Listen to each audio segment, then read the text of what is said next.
2013, I know. The time Prof died. Yeah, Prof died, you know. Then he was there before he moved to the Jubilee House. Yeah.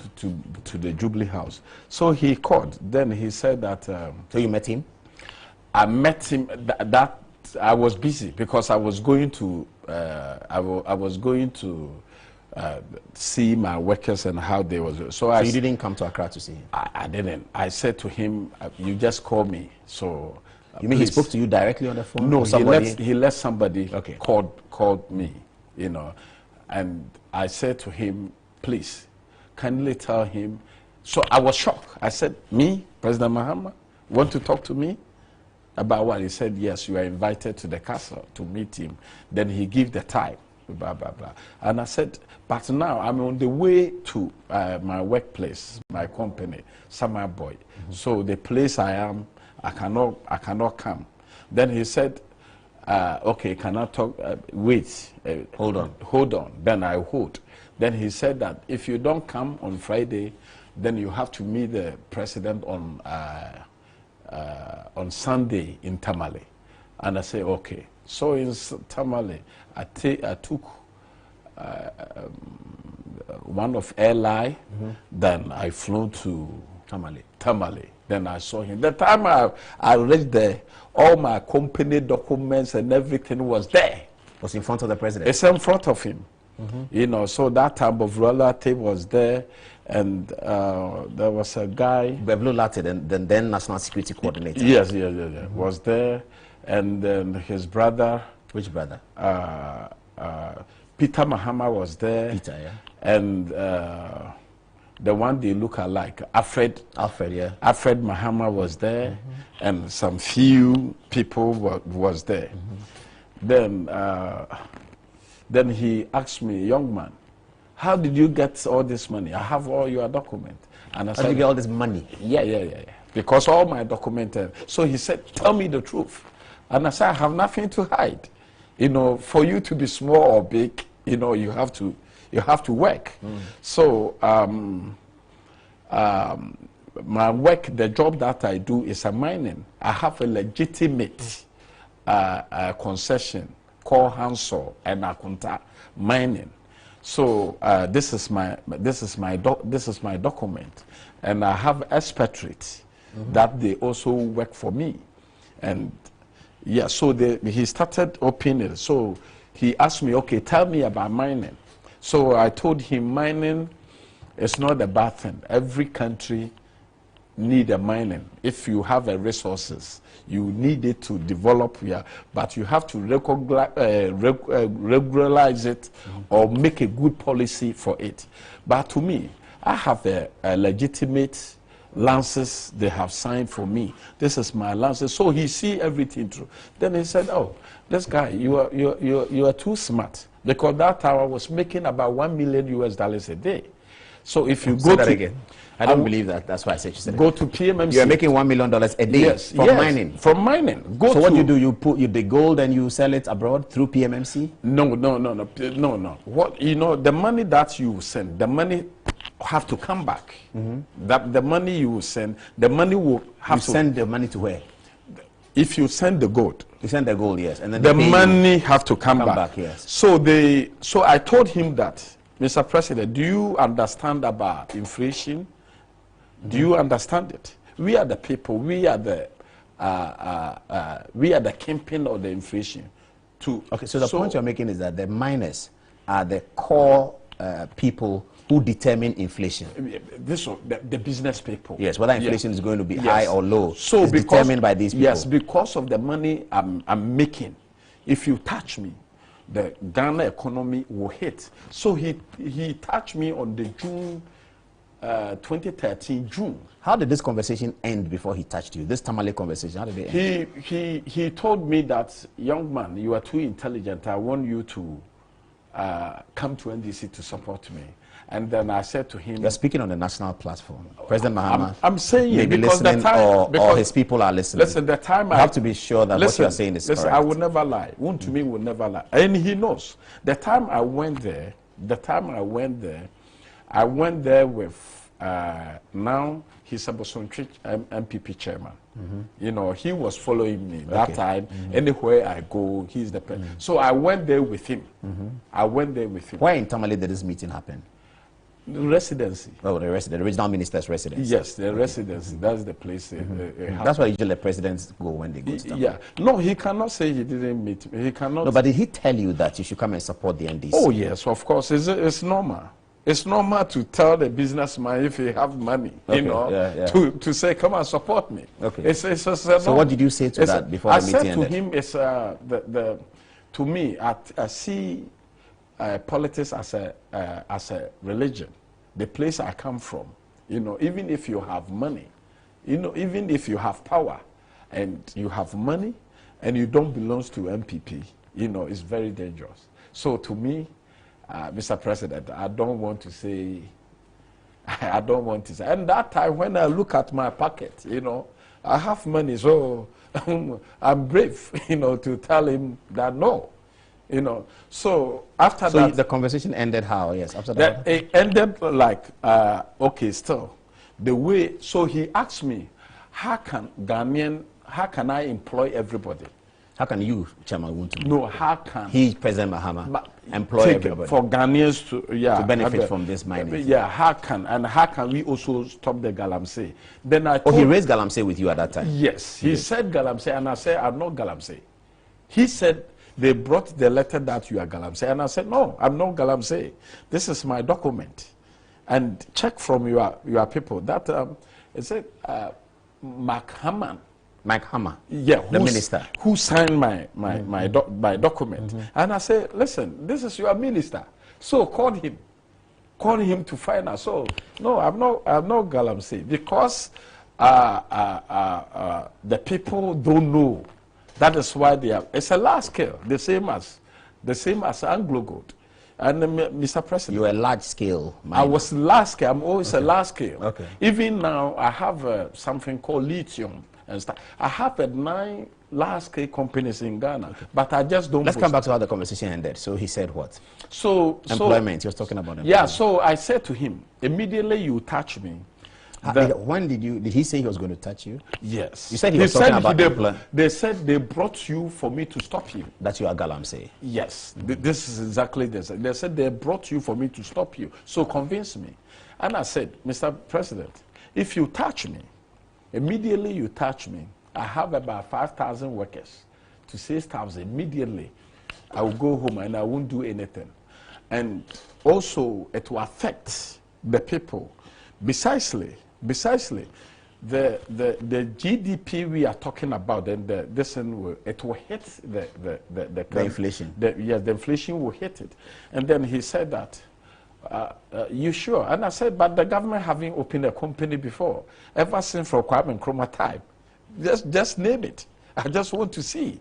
And then said, you are very courageous, so I will meet you again. I will set a meeting for you to explain the mining for them to see. And I say, okay. So he sent the people to come and meet me. So this is how the meeting ended?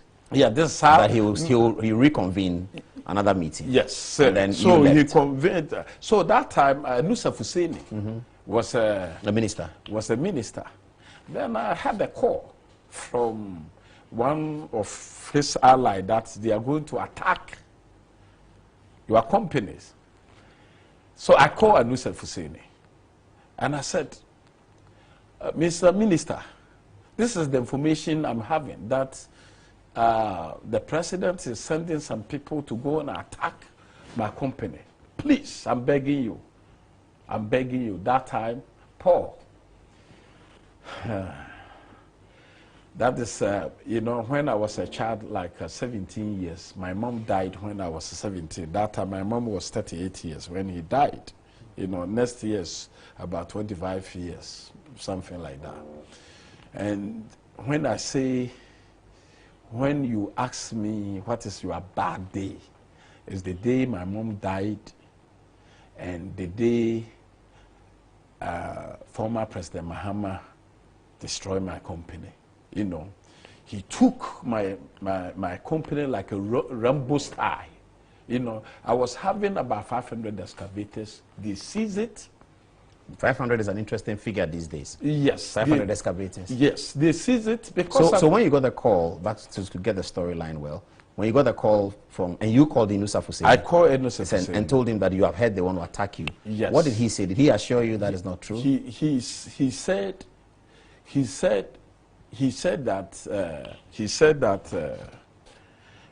that no matter what happens, we will try to protect you. So don't worry. Okay, that's what the minister said. Yes, this is what he said. Yeah.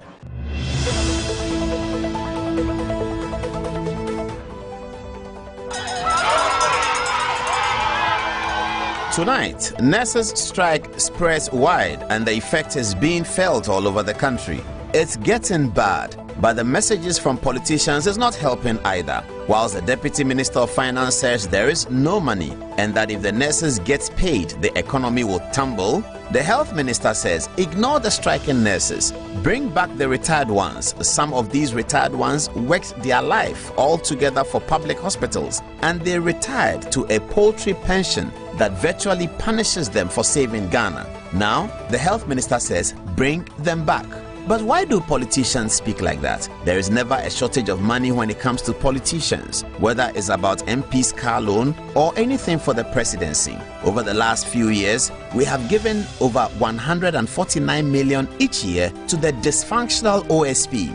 We paid 78 million for government communications, one of the highest ever. Where does the cash end up? Well, it ends up sometimes with party communicators, some journalists, bloggers, and even pastors. But when the politicians need money for Ghanaians, he taxes us. We were made to pay e-levy. Now there's a worse form. It's called D-levy. That has also been introduced. Did we go or did we come? Politics and leadership must be about people for sure. Solve the nurses and teachers problem now. All the analysis on tonight's show. Also, Kwabena Edubuahen's lawyers have been speaking. The prosecution has handed to the general public all the witness statements. Well, Edubuahen's lawyers says all of that is hogwash. They are counter-demanding that the prosecution and the court subpoena all national security receipts from 1992 until date. It looks like a showdown happening in the court. A lot more on that on tonight. Good evening, Ghana. Welcome aboard.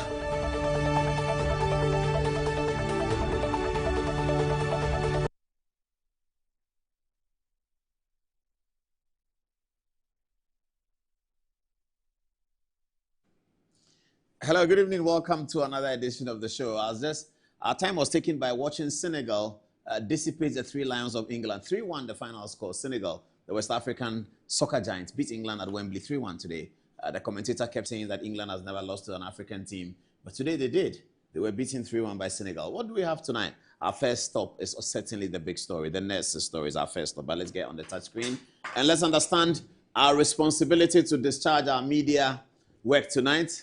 Entertainment, education, and information. The thesis, the antithesis, and the synthesis all arriving here on Good Evening Ghana tonight. Woman, the pen didn't work. The thing came out again. Okay, give me another pen and then we can deal with that. Okay, take the camera off. He's coming. Just take the camera off. All right, it's fine. All right, okay. You can take this and then deal with it. All right, sorry about that, viewers. Okay. So it's what's the time? People have been complaining to me in the street that you start too late. It's 9:26, and today hopefully we are starting early. We'll come to these three. We'll come to them for sure tonight. But we'll start with the nurses story. Now I have information from Parliament, and I have information about conversations that. Oh no, let's keep it there. Keep the first three there. I'm not done yet. They're going to bring it back. Or did I touch it myself? Okay. So I have information from Parliament about him. And I also have information about the conversations they've been having on how to commit more crime. And of course, we're going to go deeper into some of the things that they do. They have board chairmen of banks and MDs of banks that these two are working with on money laundering and all of that. We're going to get into that in some peculiar detail tonight.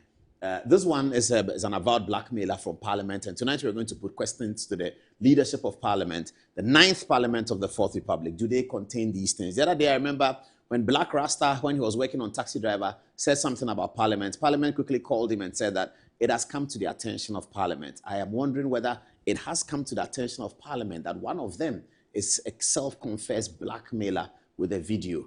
I don't know whether that works, but we have been told to do this and do the report, and gradually a letter will go to the majority leader so that sanity will prevail in Ghana. That's all we need. We need sanity so thinkers can think, and then those who cannot think can emulate the thinkers, and eventually we will all be thinkers. But people like this one, hello, his address is SS2.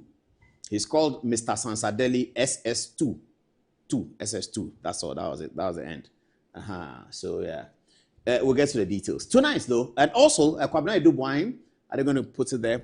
Kwabena Edubuahin's matter is on our agenda tonight because the prosecution, led by the Attorney General, have actually released publicly the witness statement. We wonder why the prosecution does that. And as I keep saying, I've been covering these criminal processes since 2001. I covered Quality Grain, and back in those days, Safo Sampon, may he rest in peace, he was the Director of Public Prosecution. He will give you absolutely no information. Nana Akufo-Addo was Attorney General. They give no information. They tell you that as a journalist, come to the court and look at it. We are always compelled to come here and talk about what defense lawyers are saying because prosecution lawyers are always doing a media trial. And therefore, defense lawyers cannot, but also supply the information to journalists like us who are pondering them that what is your response to what is your response to that? Hitherto, they will say that our response will be delivered before the bench. But now, they are concerned because accused persons get phone calls. People are calling them. Is it true that you gave money to your bodyguard to do? Is it true that? Is it true that? So tonight we'll tell you what is true from the perspective of the defense. Kwabena Edubuahin has been fighting this trial, and now he is about to file a counter application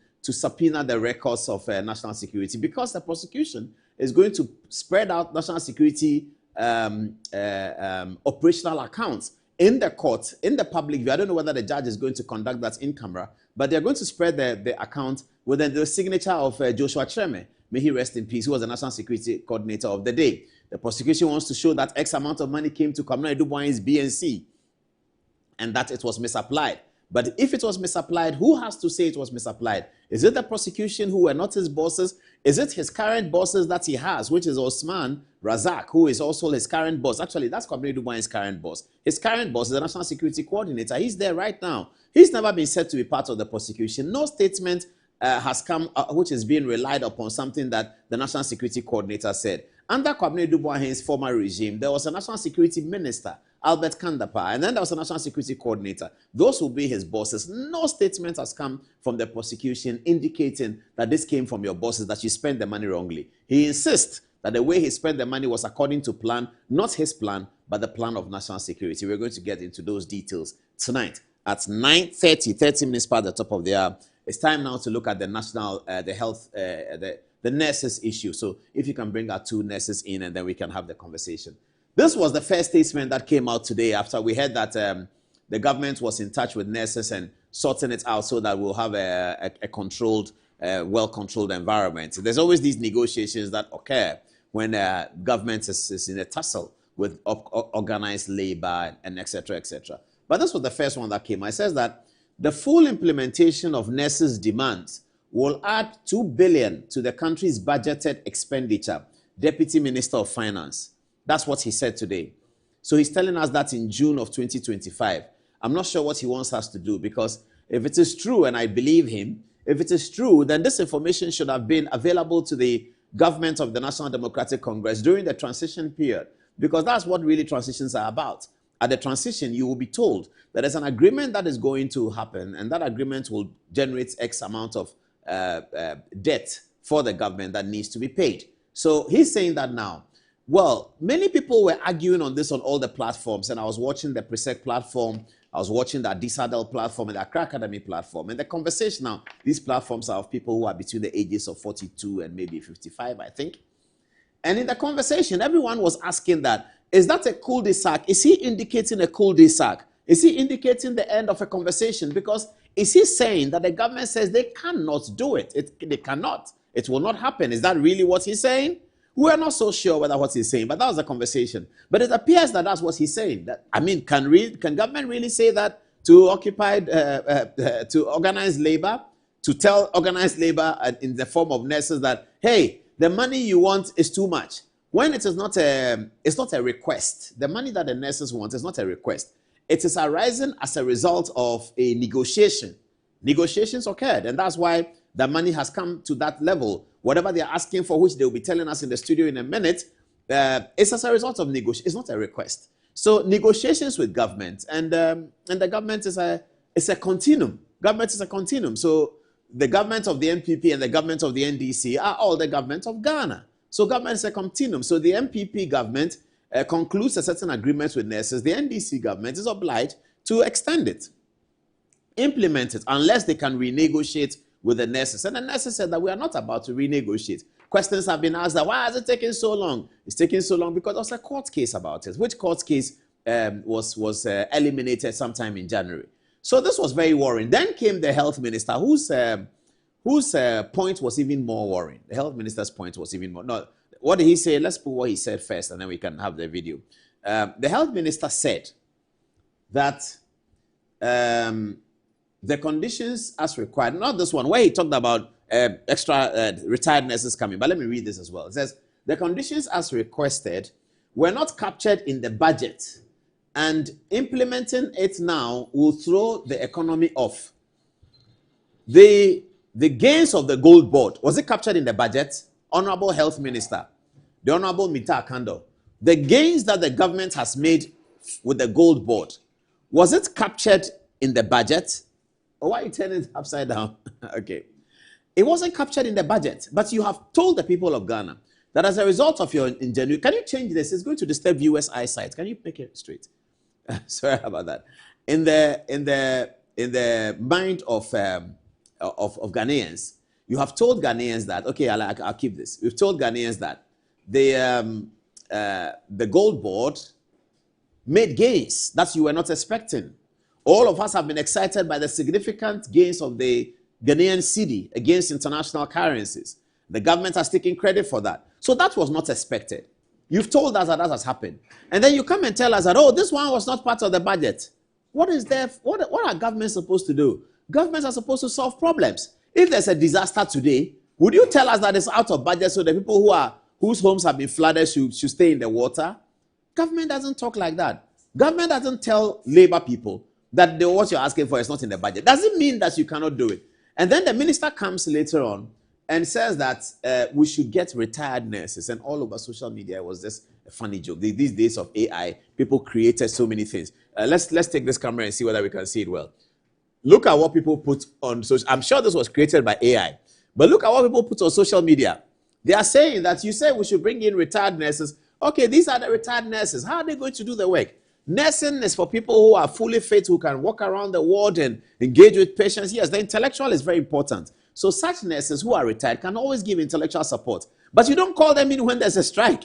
When there's a strike, you can call the military or you can call the police. But you don't say retired nurses who are above the age of 65 and they should come in and with their walking stick or come in as 65-year-olds who may not be that strong, come in and go from ward to ward, patient to patient, doctor to doctor, and support what? I think that's really a bad statement to make. That's a very, very disingenuous, for want of to resist the temptation to use a harsher word. We'll just say it's disingenuous. It's disingenuous for any minister of health in any country in the world to say to nurses who are on strike that if you're on strike, I'm going to call retired nurses to come. That's completely disingenuous. Minta Akando should learn how to communicate as a minister. This is no longer opposition. This is government. You represent the government and the state of the Republic of Ghana. You are a minister.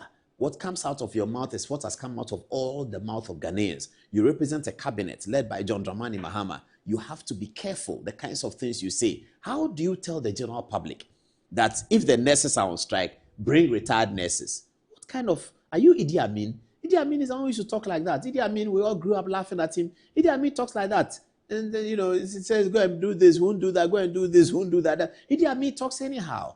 You are a young, modern minister for health, and these are the things you say that you are going to bring retired. If your mother was a retired nurse, Minta Akando, if your mother was a retired nurse, and she's 78, and she's at home, would you bring her to the ward when nurses are on strike? That because nurses are on strike, bring the 78-year, they should volunteer. That's what he said. Retired nurses should volunteer and come and do the work. I mean, I think that is the worst, the lowest of the statements. If he has any dignity, he should come out and apologize for such an embarrassing statement to be made on behalf of a full, proper government of Ghana.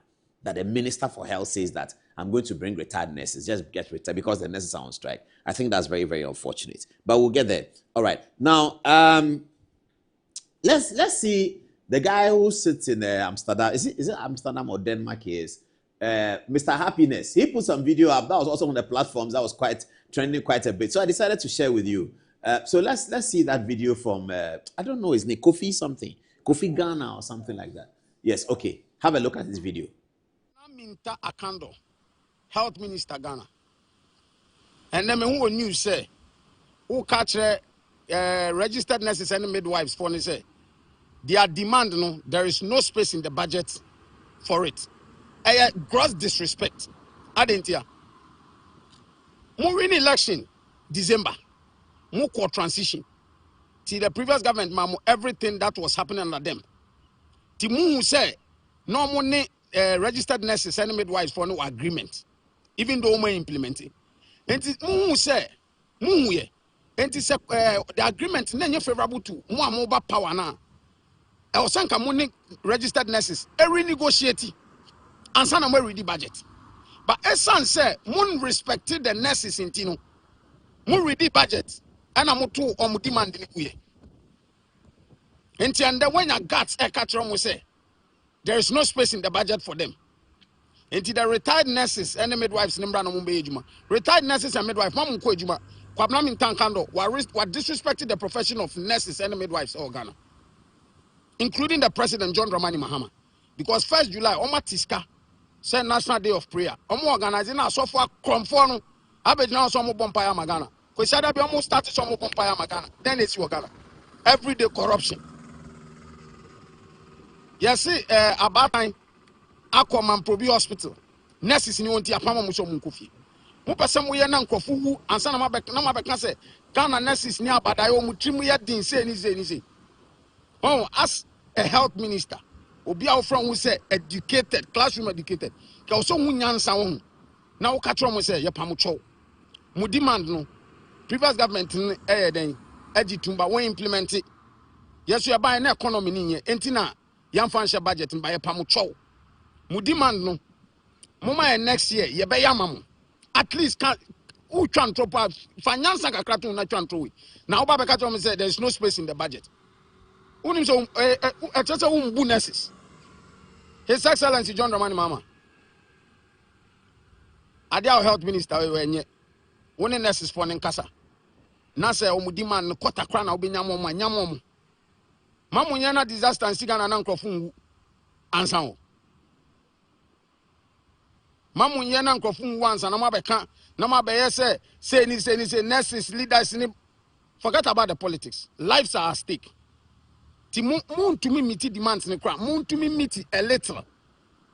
Fanny said treaty nurse for demand and say a national disaster NAC. Mobile allocate emergency funds for it. Now more allocate the funds to the nurses. No more go back to Ejuma. Now life in Kroful lose your life. I want Munsim. Kwamna Mintakando apologize for Asemna Okayano a disrespect to nurses. Ghana nurse, my sorry why said that me can say Yampamu. Mamun meeting with demands. You can't say retired nurses and midwife. Mamun minister Nasa Mokaya, Mamumba. Muba not say mo betray mo colleague nurses and midwives from Ejumasiya. And I heard of nurses and midwives. Most of them resume that. Some botai, omo doctors room, omo hospital, omo nurses man. Kakra me wakano no. Shouldn't we have an orientation for ministers? Shouldn't we have an orientation? Because a minister for health cannot talk like that. A minister for health says that, oh, government doesn't have money. I'm going to bring retired. I mean, he should be bowing down his head in shame.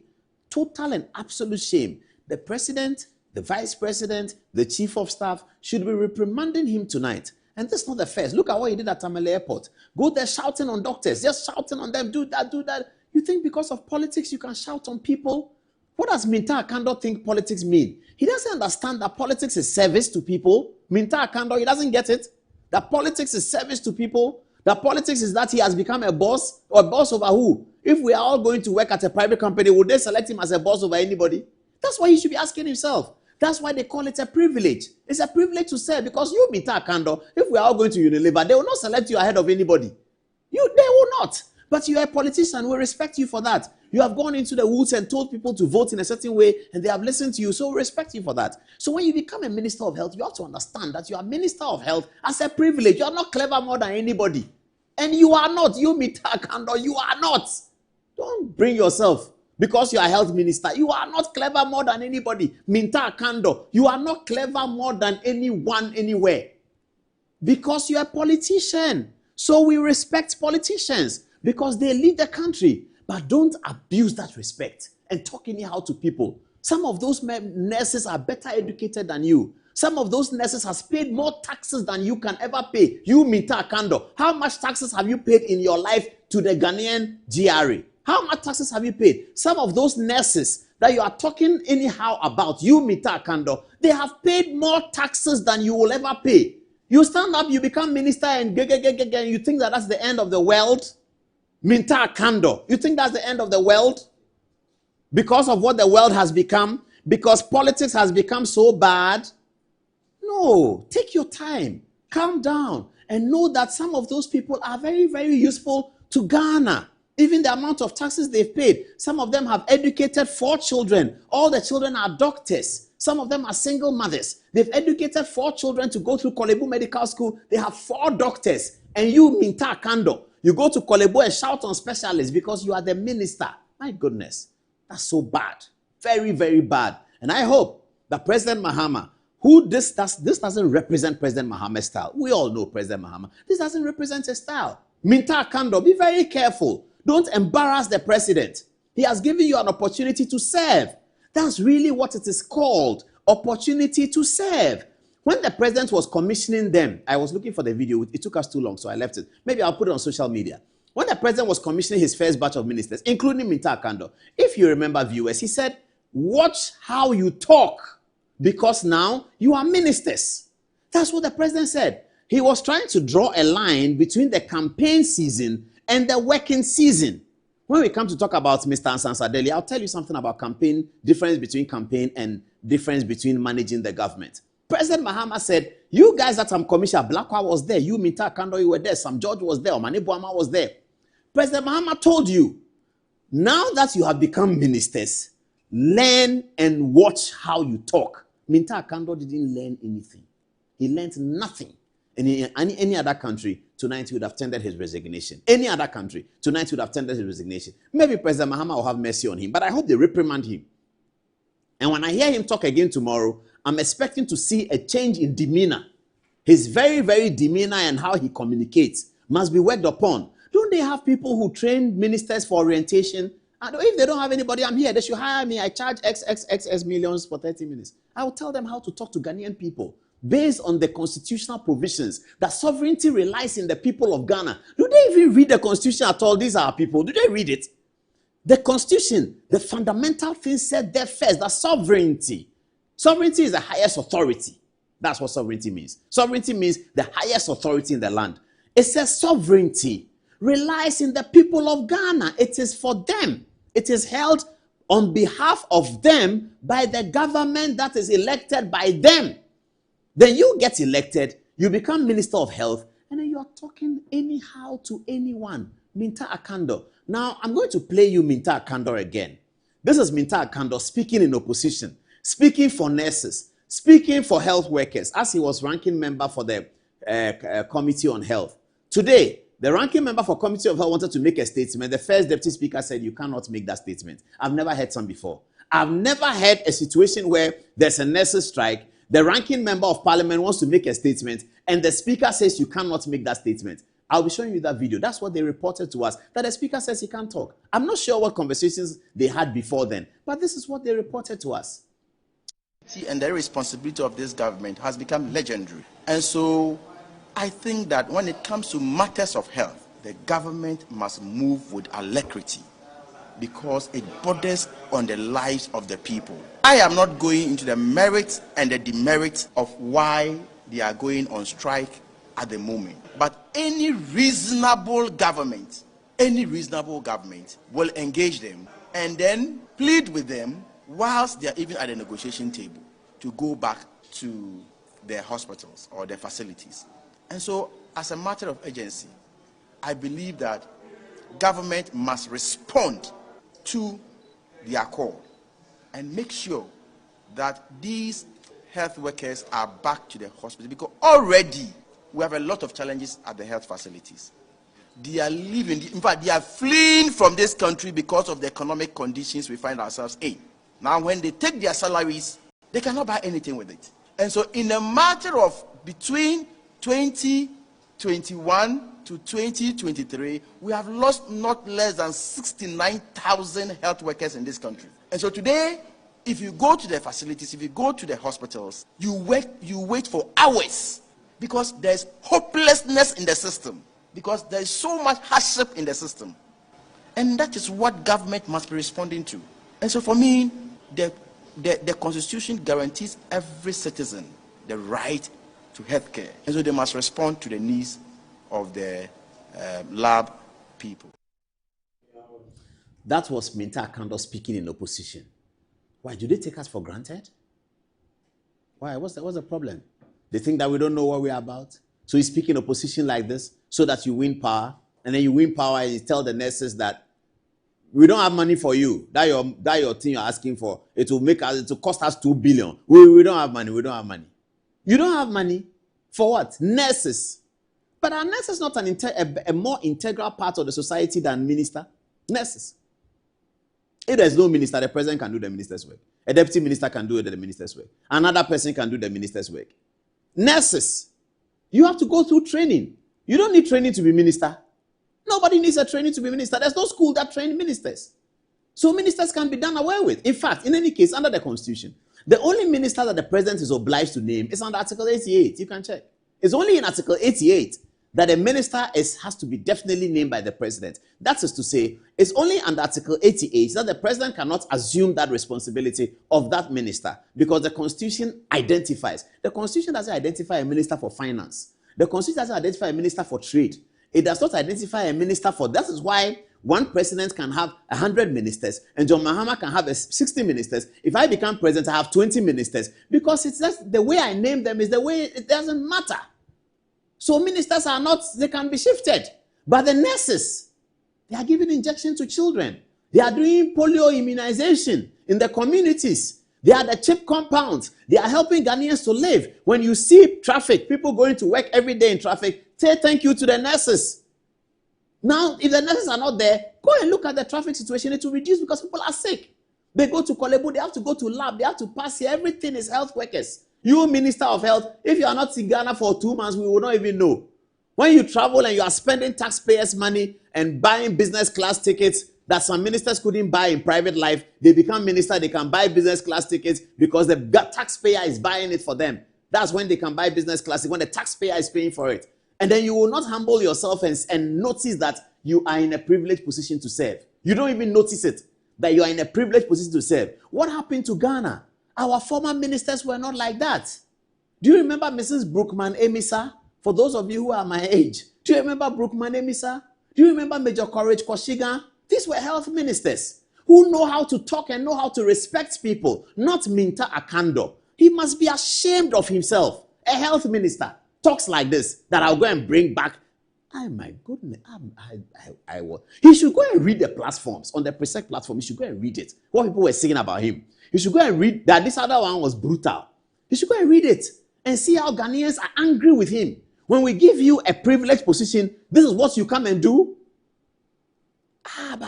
And this is Minta Akando speaking in opposition. Oh, the nurse's salary is small. Since 2021, they have not been paid. Then you become minister, and this is what you do. Lalai Baba. Okay, today I'm starting with the nurses one before I come to all the other gossip stories, which are also very important. Play me back the promo now, and after that, I'll be on the table talking to two nurses who are here to tell us their story. We're going to ask them questions about why they are not going to work even when they see that people are dying. Are they selfish? Are they wicked? Is it that they don't feel for the Ghanaian people? Why are they doing that? We'll be asking the nurses that. Give me the promo as we get ready for the interview.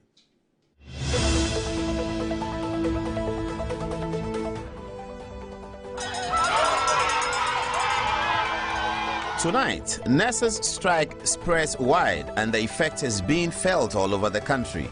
It's getting bad, but the messages from politicians is not helping either. Whilst the Deputy Minister of Finance says there is no money and that if the nurses get paid, the economy will tumble, the Health Minister says ignore the striking nurses, bring back the retired ones. Some of these retired ones worked their life all together for public hospitals and they retired to a paltry pension that virtually punishes them for saving Ghana. Now, the Health Minister says bring them back.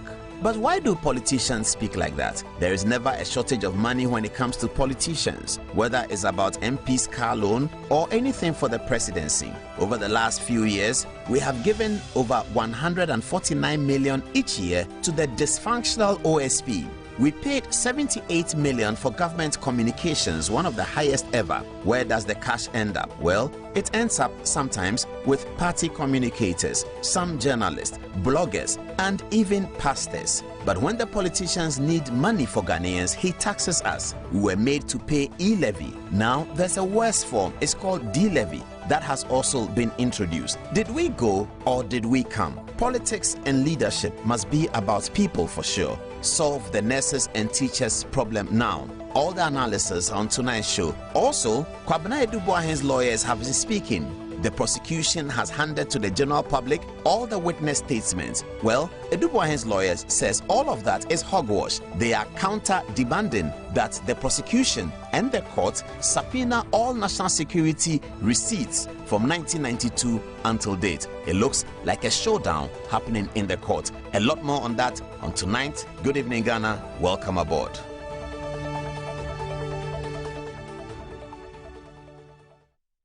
And welcome aboard. Let's go to the social media editor. Fatima is here to tell us what people are saying. All right. Thank you, Paul. So coming from Anofo Joseph, he said the justification that the government has resumed office is neither here nor there. The government is a continuation, and that's why every government inherits both assets and liabilities. Which appointee will compromise things like this with the government because things are very difficult? Let's stop the hypocrisy and pay the nurses what is due so that they can work. Benedanza says, why are you surprised? What Minta Akanda said in the ongoing strike action of the JRNMA has happened before during Mahama's first term as president. President Mahama himself at the time in his first administration told Ghanaian doctors on strike after failing to meet their demands that if they will continue to be on strike, then he will bring in Ghanaians who were on scholarship studying medicine in Cuba to replace them. And this is on record. Eric also says NDC is messing up too early, shaking my head. Aaron Babako says one area where Ghana can focus its efforts is on improving education and healthcare systems.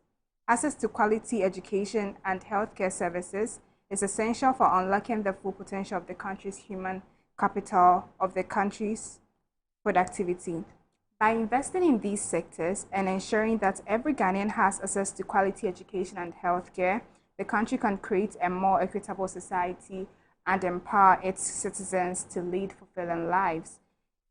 J. Hassan says, if the Ministry of Finance can get 3 billion cedis as compensation for the presidency and 78 million cedis for Felix Ofosu-Kwakye for propaganda, the Ministry of Finance should be able to get that 2 billion cedis for the nurses.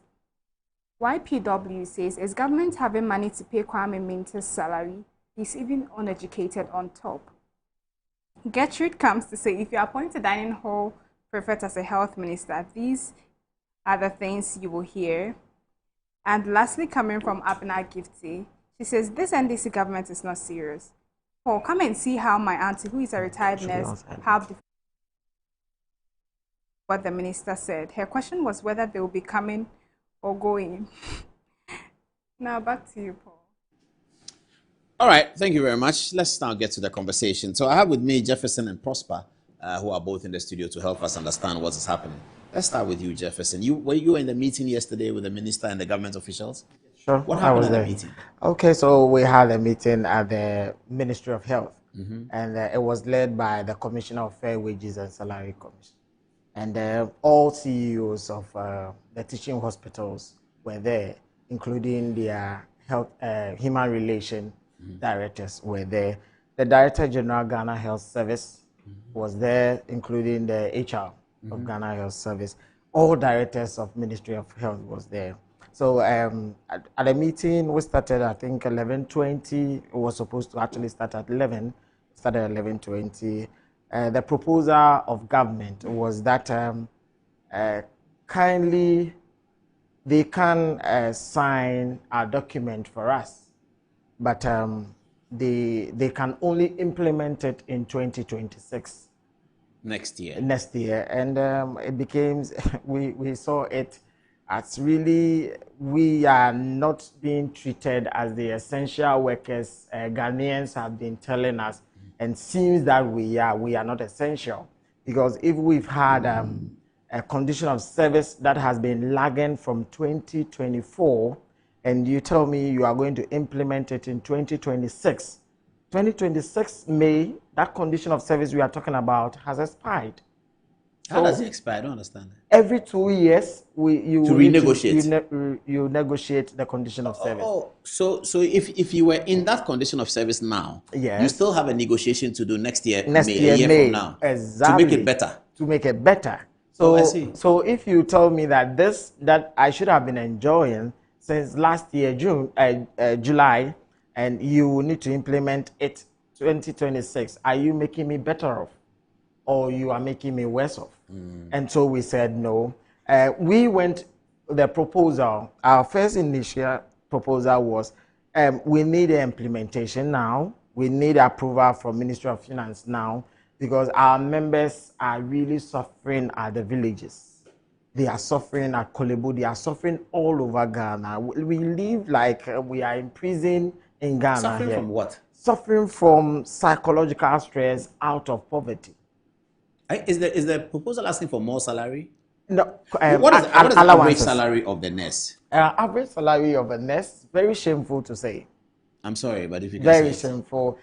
We have category of nurses, yes. So the least I think would not take more than 2,500. 2,500 for yes. The least means just out of school? No, it depends on the ranks. Yeah, okay. We have enrolled nurses who are taking even 2,000, 2,200. Very sad. So then that's the lowest of a nurse working at Kolebu, for instance, or 37. Exactly. 2,000. Okay, what's the highest? The nurse. Do you have specialists among? We have specialists. Okay. Specialist nurse is not taking anything. It's very shameful to talk about. Let me be frank with you. Very, very shameful. About how much? 6,000, 6,500. That is the specialist nurse. Yes, this is a specialist. Okay, then there are allowances on top of it. Yeah, no, that is plus the allowance. Oh, this is gross. Everything put together. This is net. This is net, but it includes allowance. Yes. Okay, so what are you asking for in this document? What we are asking for is not any financial. Financial is not big. That may not be big to you, but it's big that for the government is making it seem.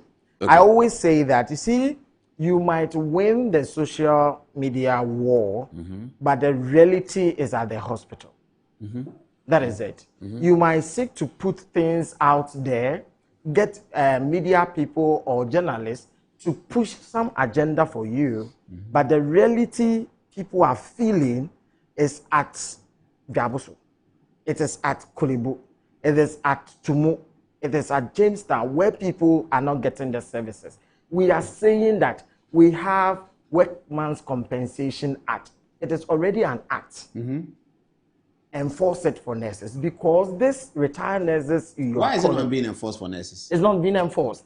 What is in the Workman's Compensation? When you go to the hospital or any workplace and you get injured as a health worker, currently you pay for yourself.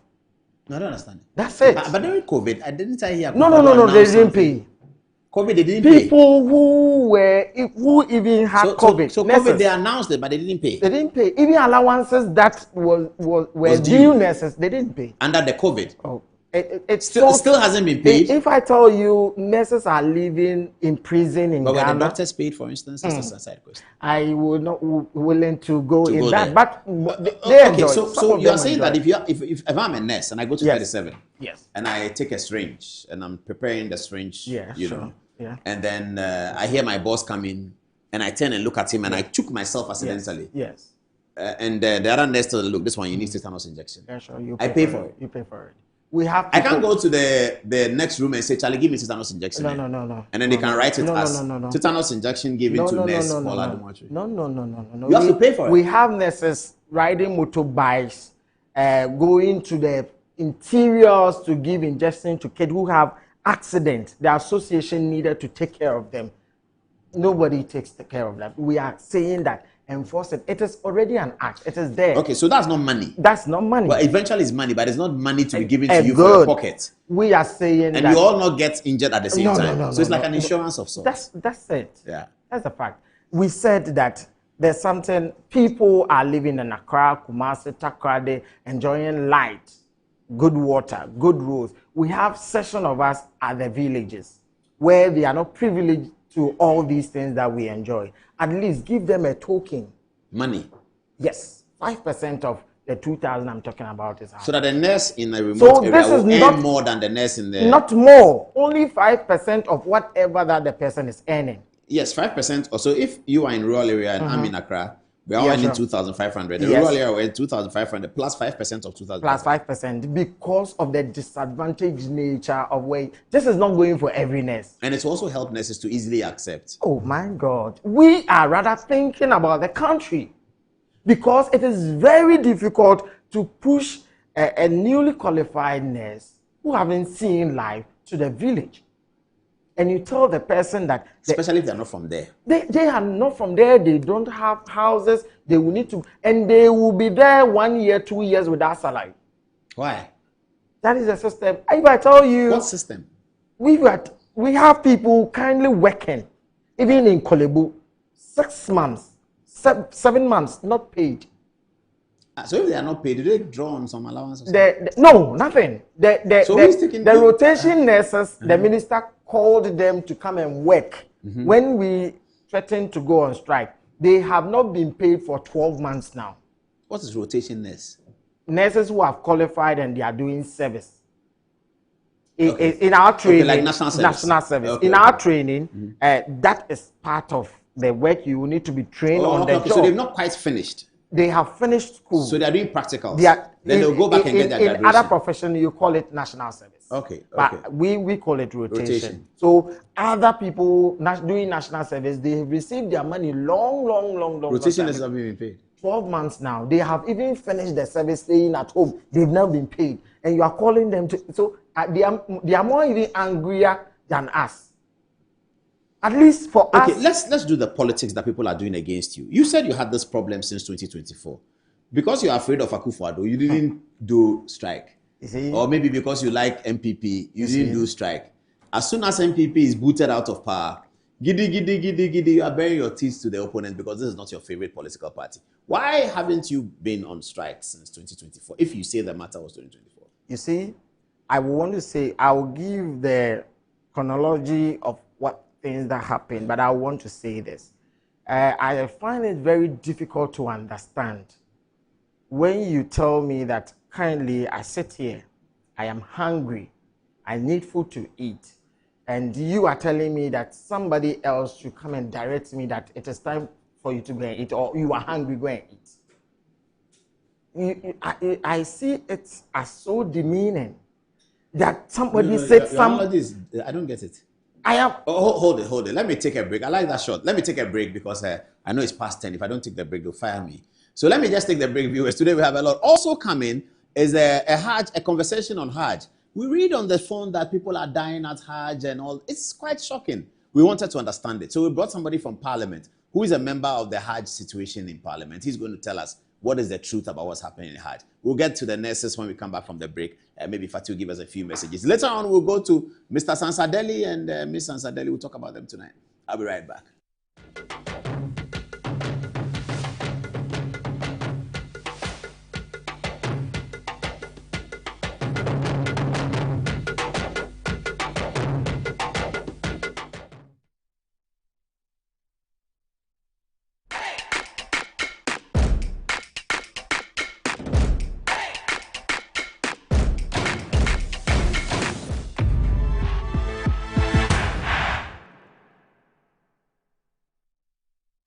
Introducing Betway's Bet Influencer, a groundbreaking feature where you can make money by just sharing codes. He just needs to share his codes and make money.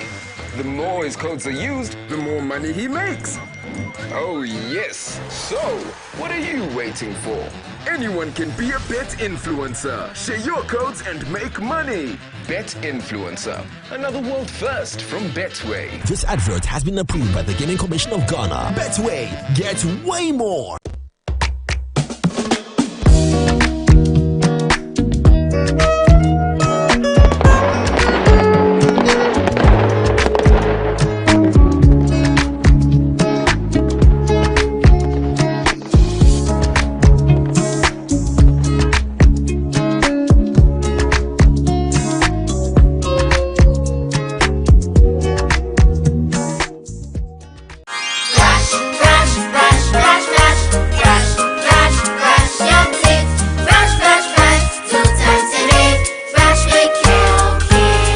Hello, my friends. My name is Kelkit Toothpaste. Wow. I was made to be gentle on your gum but protected. I will protect your teeth from cavity, make your teeth whiter, stronger, keep your mouth fresh all day. And best of all, I'm strawberry flavored.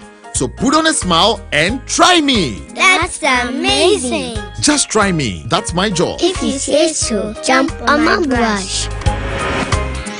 Makes your teeth stronger, chicky whiter, chicky stronger. Yay! You did it! I'm glad you like your new toothpaste. Don't forget to brush both day and night. Kelkits, happy smile.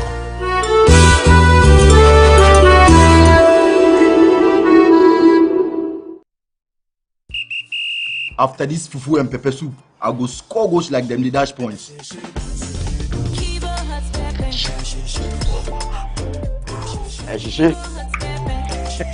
Kivo 100% natural hot pepper. Good for your jollof, stew, soup, shito, spaghetti, and noodles. Kivo hot pepper. Moko show. I'm a match winner, but the real champion is Kivo 100% natural hot pepper. Champion taste. This advert is FDA approved.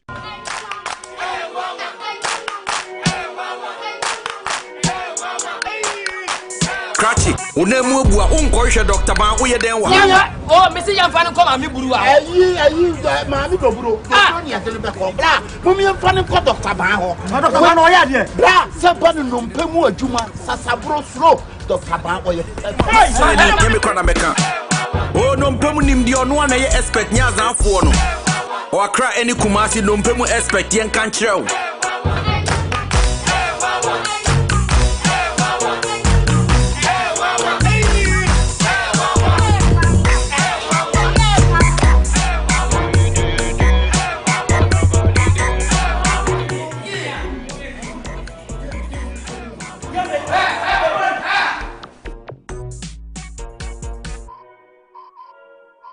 I'm a brand manager.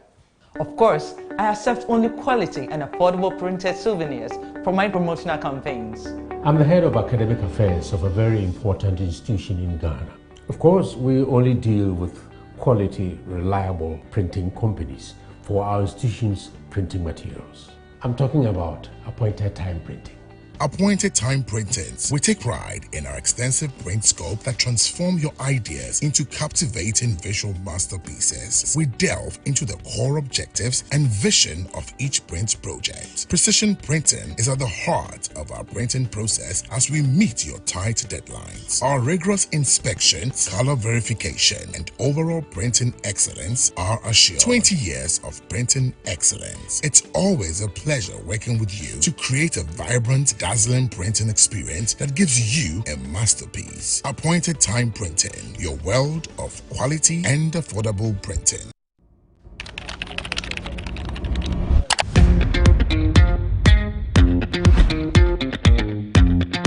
Smart, smooth, interactive, and a built-in Android active panel. Made for modern work and home.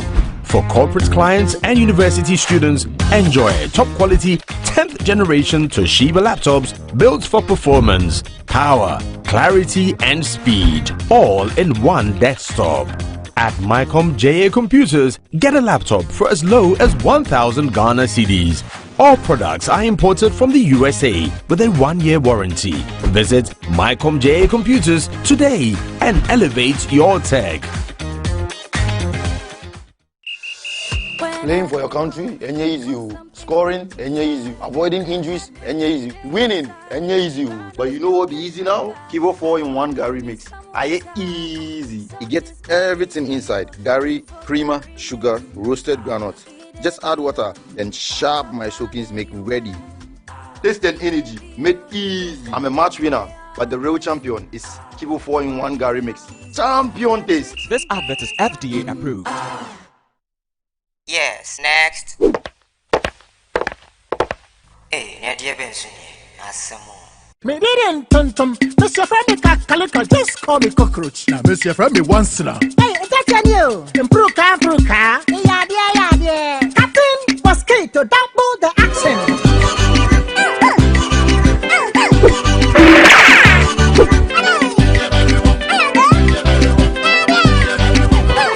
Me did this sasso spray. Mr. Friend is sasso quell. Yeah, go to my sasso.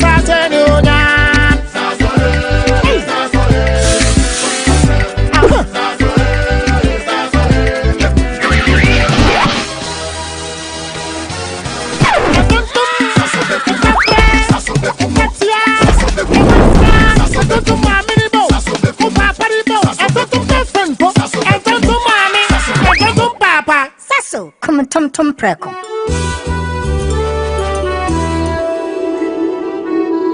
Buy affordable service plots and lands from estate masters. Currently selling our next cottage, located at the newly proposed airport city, with a starting price of 25,000 Ghana cedis.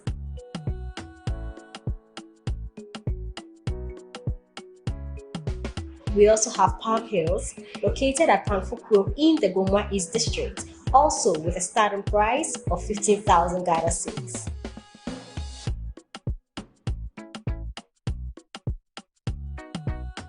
Available also is Coastal Park in Lakpleku, which is a 15-minute drive from the Ngo Senior High School, having a starting price of 55,000 Ghana cedis.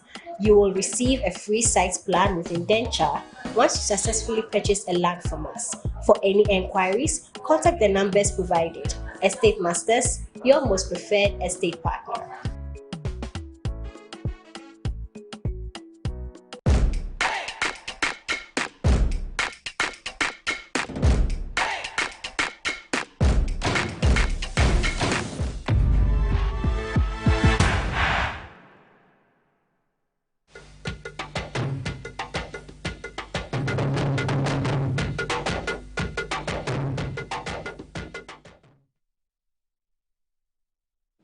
Welcome back to the show, and it's getting very, very hot over here.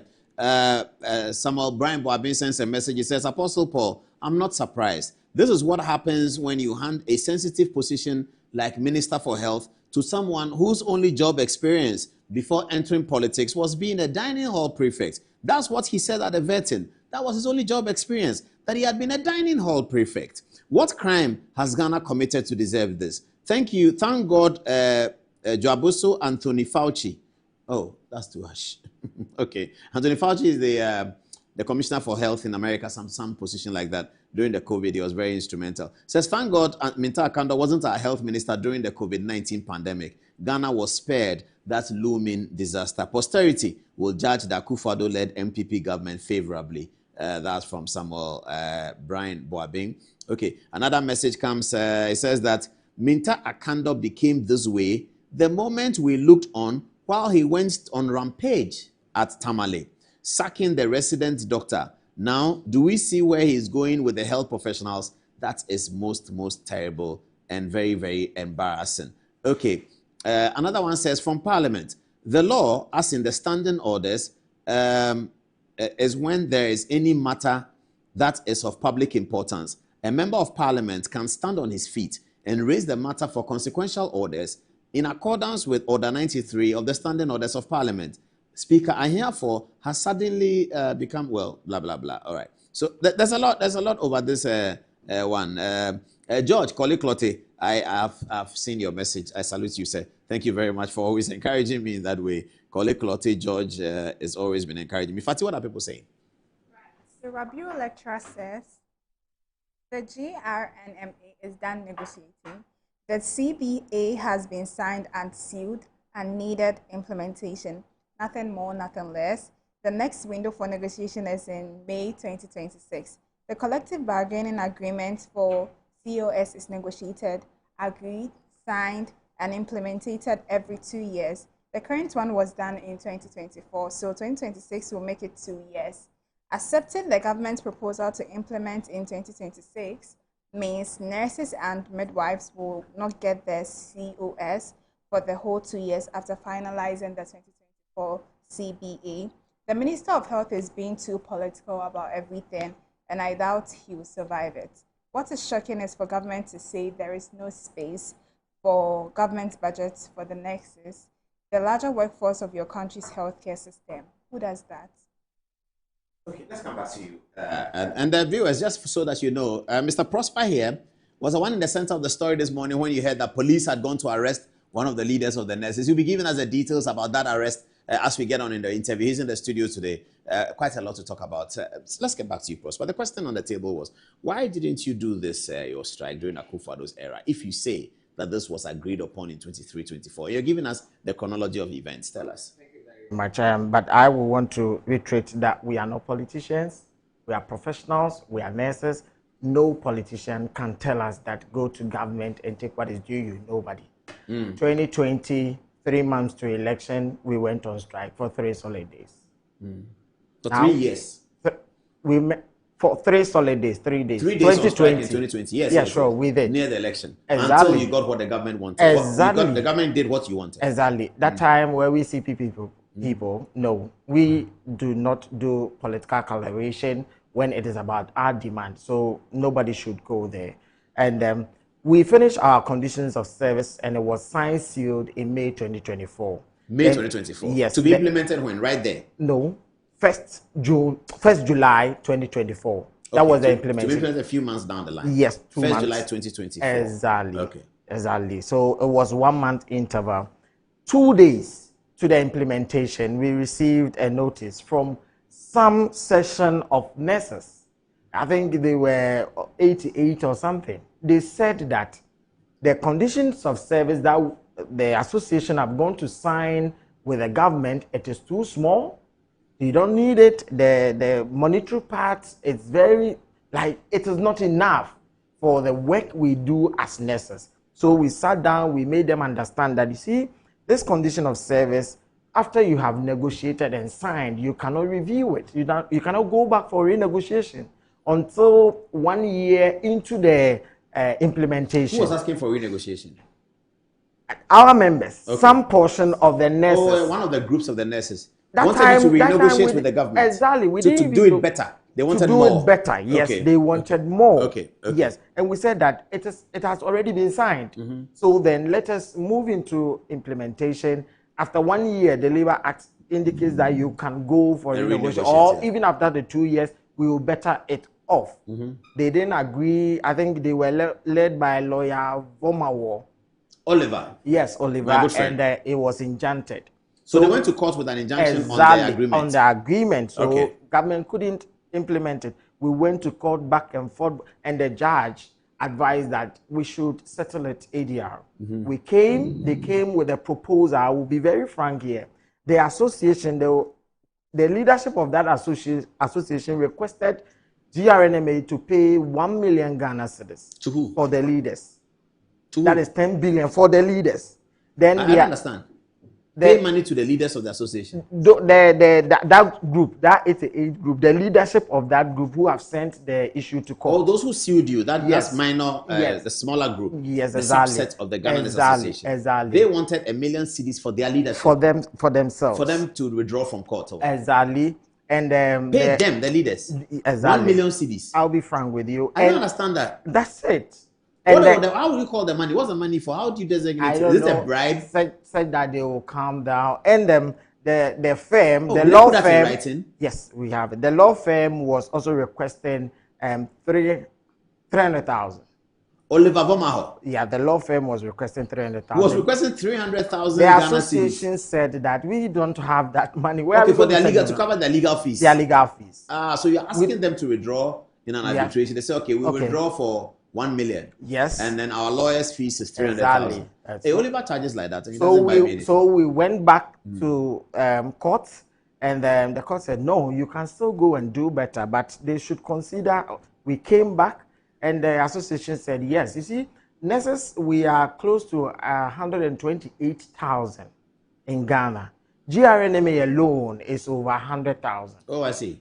So if you allow 88 people to frustrate the system, you have the chunk of the nurses. So you suffer them all. So we agree that what we can do is pay 1/3 of the charges for the law firm. Yours, we can't do anything about it. So after a back and forth, they agree. And we went back to court. And the court said, okay, if you have agreed, so you paid 100,000 to the lawyers? Exactly. Hey, Oliver, now you collect 100,000. That is the part. You remember your colleague in opposition. Oliver, trial. 100,000, bring me some. 15. That's 15%. Okay, just pay your tithe and I'll pray for you. 10%. At the end of this, we were in December. At the end of this court struggle, back and forth, all these, we were in December. Even after the election. By the time you finish the court process. By the time we finished the court process, we were in December. Then, in January, we wrote officially to the director, Ghana Health Service, Chief Director, Ghana Health Service, that we are done with our court issue. This is the judgment. We need implementation. And the director said this. Oh, we are aware of your document. Oh, the Ministry of Finance is already aware. The technical people, we are still here. And we worked with you to finalize this. So please, let us wait for the sector minister and I will introduce him. This is not a big issue. We will implement it for you. We waited for the sector minister. He said, oh, give me time. Let me study the document. We gave time and we went back. He said, okay, let me speak to the finance minister. We gave time. He spoke, this we will implement it for you, but let us do some background discussion and see how we gave time. So the back and forth, the meetings, the PRO said, yes, we met over 6 times. Yes, it's true. We met that long. And he said, okay, they were going to implement. We were looking forward for it. Oh, let us read budget. We will take care of it in the budget for you. That makes sense. Yeah, so we agreed. Budget was read. Nothing was heard. We went back. Oh, I'm talking to the finance minister. Oh, the finance minister has traveled. Oh, it is left for signing. We will sign for you. Back and forth. So the pressure coming down there, we wrote to Labour Commission that this is what is happening. Our employer is not listening to us. So this is the action we want to take. We wrote to the employer, that is the Ministry of Health.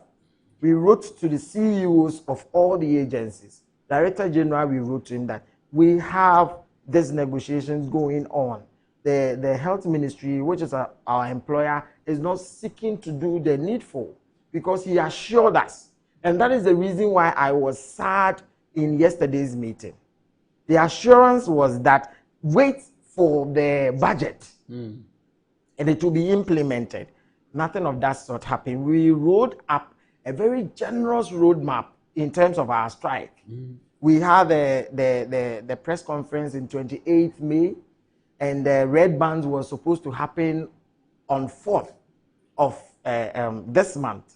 We had red band for 2 days, thinking that if we start seeing red band, the ministry, our employer, start seeing red band, they will call us for us to work it out. The red band came, nothing. For 2 days. Then we withdraw services on the 6th. We withdraw the OPD services and emergency service, thinking that the employer would do something. Nothing happened. So yesterday, we were called into a meeting that was led by, which I've discussed, only to be told that we don't have a budget for you people. I was shocked to my bone yesterday. Oh, that was said to you in the meeting before we heard it at the press conference.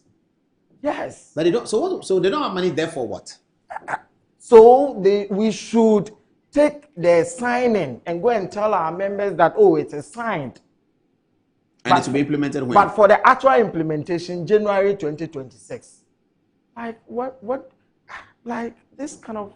So if the minister knew all these while that they have not factored us, why the back and forth? Why the, oh, we are waiting for the finance minister. Oh, we are waiting for this. We are doing, why? You should have told us that we don't have budget for you. But if you give us all the assurances, meetings upon meetings, here, that, do this, run this, oh, we are doing this, let us make... Even they told us that on the 18th of June, the finance minister was going to meet us. So knowing very well that there was no budget for us, what was that meeting meant for? Did the meeting happen? It is yet to happen. 18th of June. Okay. And yesterday you are telling us that the fact of the matter is you have no budget for us. The sad aspect of the whole conversation is in the health ecosystem, it is not only nurses. All other professionals have had their conditions of service implemented for you.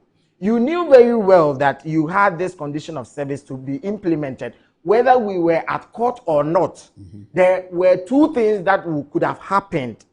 Either the court will tell us that come and renegotiate, which will still come with financial implication, mm-hmm. or implement what they already have, mm-hmm. which will still come with financial implication. So now, if you told me that you were at court, so I didn't plan for you, what kind of manager is that? Oh, that your matter was in court, but you said your court ended in January. It ended in January, but they are still giving. But January is before the health minister became health exactly, minister. But so they his said handed over notes should have shown that the court case has ended. This is the real issue. So if somebody sits on any media station and try to insult nurses and make you feel like somebody is trying to, no, we weren't given the fact of the matter. We were lied to. We were made to feel like we didn't know what we are doing in front of our members. Over 100,000 nurses working in the villages all across. We were giving every response the minister was giving to us to them. That the minister said they should wait when they read budget. Everybody is reasonable. That a new government has been formed. They need to sit up and get budget put in place before they can implement anything that comes with financial implications. After the budget, how many months now? And and people still, it is very sad. It is very sad. I don't know if it is a curse to work as a Ghanaian and a nurse in Ghana. It is very sad. And I pray that by tomorrow, the ministry will need to do something and change the narrative, because we feel very sad.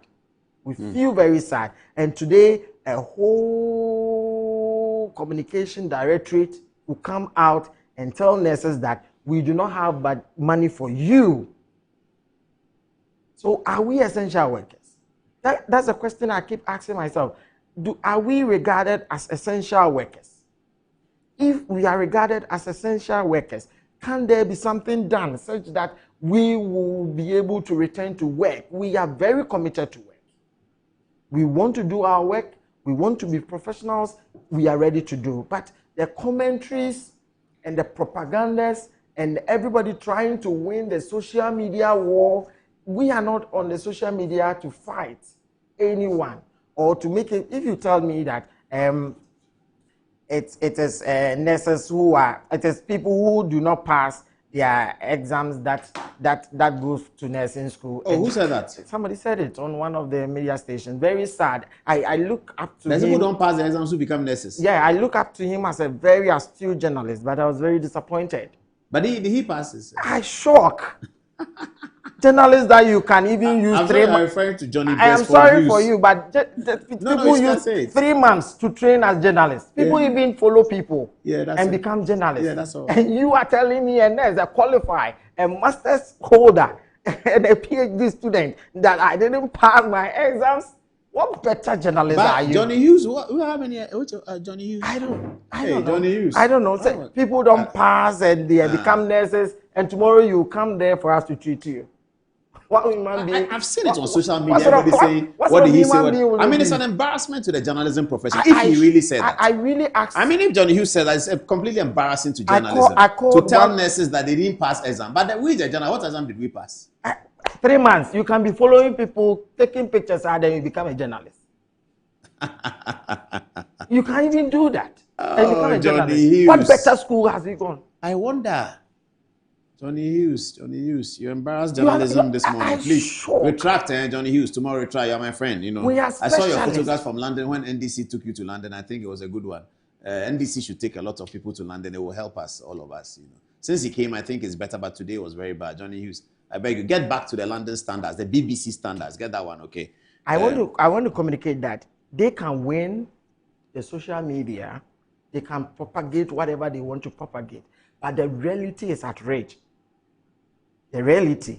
Rich can, I saw photographs today. Rich can see close to 800 clients at their OPD alone. Per week? Per day.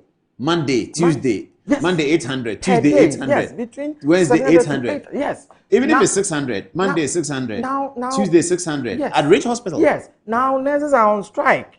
You think that there are better health professionals there that can do the work? Go and ask how many people they are seeing there. I saw a photograph from a Joy Online story that says the mortuary says people are. Yes, the they are numbers telling are. exactly. That's very sad. You can choose not to. But why are you nurses also insensitive? Are you happy that people are dying? We are not happy. But you see, we are not asking for luxury. We are only asking for livelihood. But that's an interesting line. Yes. You are asking for livelihood. We are asking not luxury. for not luxury. You mean the ministers have luxury? If I ask you that nurses are working at the village, provide something 5% for them. But where did they get a 2 billion cost from? What's the 2? Is it calculation? Me, when I sat down, I do not want to dispute government on that. I have not made such a calculation. But none of our requests goes for every nurse. It is sectioned. Okay, everything so those in the village sectioned. get this, those who get injured get this. So almost like an insurance policy across board. So you see, you can win the social media propaganda. This thing I'm saying, maybe you will need to expatiate it. You can win telling people that, oh, this one will do this, but the reality. So the 2 billion is an estimate. Because what you are saying, you can't calculate it. I don't know. Because if you say that, let nurses who get injured be on the workman's compensation, you cannot calculate it. Yes. Because you don't know. You can attribute a certain amount of money to it. Exactly. As a suggestion. I don't know how the accountants call it. But you can put it in there that this is the estimate. Exactly. So the 2 billion is talking about is really estimates. Yes. Let me tell you. But people thought that you wanted 2 billion into your pocket. No, that's not true. That they should share 2 billion for that is not true. That's the impression that you people can win got. the social media war. Yeah, you can. By putting out propaganda. But the reality is at Komfanoche, Kolebu, where Komfanoche is closed down right now. That is where the reality is. Go to Kolebu and see emergency. That is where the reality is. Let us stop the propaganda and see the nurses. When we went to the table, we gave a proposal that, you see, we understand that the country does not have money, of which it is not our cause as nurses. We have done our part, but we know that some that comes with financial implication. Implement it, start the implementation this month. The arrears that has accrued, let us sit. We can stagger the payment throughout. The arrears that have accrued from the 2024 till yes, now. Yes, we understand that you come to. So implement it now going forward. Yes, going the arrears, forward. Let's ring-fence it, and then let's talk about it. Let's talk about how the implementation will go. This is what we said. And they said what? And they said no. We can only implement it in 2026. That was the only proposal government brought, and they stood by it whilst we kept changing our position. Was the minister in the meeting? The minister came and waved at us, and I think he was probably busy at the parliament. But in the meeting, there's no deputy minister. In the meeting, the person that was supposed to lead the meeting was the commissioner for fair wages and salary. Yeah, that's to decide whether the strike is genuine. So he was there. Okay. Now, this morning, viewers, you also heard the story about Prosper. And producer, get this because we're going to put it out as a different file. Prosper is one of the leadership of the nurses. He's in the studio here. Word came out that police had gone to arrest him the way they arrest Wuntumi, the way they arrest Kwabene Dubois and all that. Police had gone to arrest him in his house also. Prosper, is that correct? Yes, to large extent, but not in my house, at Kolibu. Oh, you went to work? I want to start by saying that we nurses in Ghana, we are very sad. The situation is a painful and a difficult one for us because we wish we had not gotten to this stage. It is just sad to see a colleague human being who is sick, who needs a medical care, but you are telling them we are not working. It is not something we are enjoying. I must say that we are actually sad. Because of social media, information gets to national every seconds. And so we, the district executives, are expected to go around, pick information, how is the situation, is there anything we need to do, and report to national. So as a routine, since we started the Red Band, we go around and see how the situation is. All right, so as usual, I went around today with one guy, a colleague of mine, and I got to one department, and then I received a call from the chief executive officer. Why are you doing that? Why are you attacking people? You are harassing people. Oh, chief, what is happening? So I was walking out of one particular ward. Then I saw about 7 security officers from Kolibu. I don't know whether they didn't identify me. They passed by. When I got down, I met the acting director of nursing, and then she also asked the same question. Why are you doing that? I have not harassed. Why from this news? So by the time I turned my back, I saw 4 police officers, 2 cars parked outside, and then they are behind me. Then the Kolibu security also came down, and then all of a sudden, I was surrounded. What is happening? What's happening? So then the police officer asked the acting director, well, what is going on? We heard the news. Then she explained that I'm the one harassing and attacking nurses who are working in the premises, and I'm chasing everybody. I was so surprised. So just when she was about finishing her narration, the head of nursing for that department also came down, and she started asking, what is happening? Who said Prosper is harassing? She just went around, everybody is fine. Prosper, I saw Prosper didn't attack anybody. What's happening? So then I was still quiet, waiting for whatever question they posed to me. So then the police got a bit confused. What is happening? Who called? The acting director. And she also said it's the head of the unit who called her. Now the head of the unit is the one saying Prosper has not done anything. Prosper has not. So they said, okay, the coming to Kolibu is known to the divisional head of police. And so they have to take me there for me to clarify whatever it is. And so that was the news. So you went to the divisional headquarters? Police. They drove you there? Station. You sat in their car? No, they went, and I also. They asked you to come? Yes. So you went with a lawyer? No. I went with. You went with him. My colleagues what did they ask you? Regional executive. So what did they ask you? Oh, he actually asked what was the issue. I explained, and he said, oh, looking at the way the issue was going, he realized there was no foul play or there was no wrongdoing, and so that is the reason why they left and they want to meet me here. So. They think that there is no issue, there is no merit for whatever news they got from their station, and so I can go. And so I also find it a bit intimidatory because yesterday I was walking in front of the emergency unit when somebody pointed out, he's the one. And I was crossing the road, so in the middle of the room, the person, stop. What is happening? Middle of the road, you're asking me to stop. Do you want a car to knock me? Can I move to the side? So I moved, and they came, and what is your name, and what are you doing around? And so I'm a staff of this institution, and so are you the one harassing people? And I said, no, harassing, they have evidence that I was harassing people.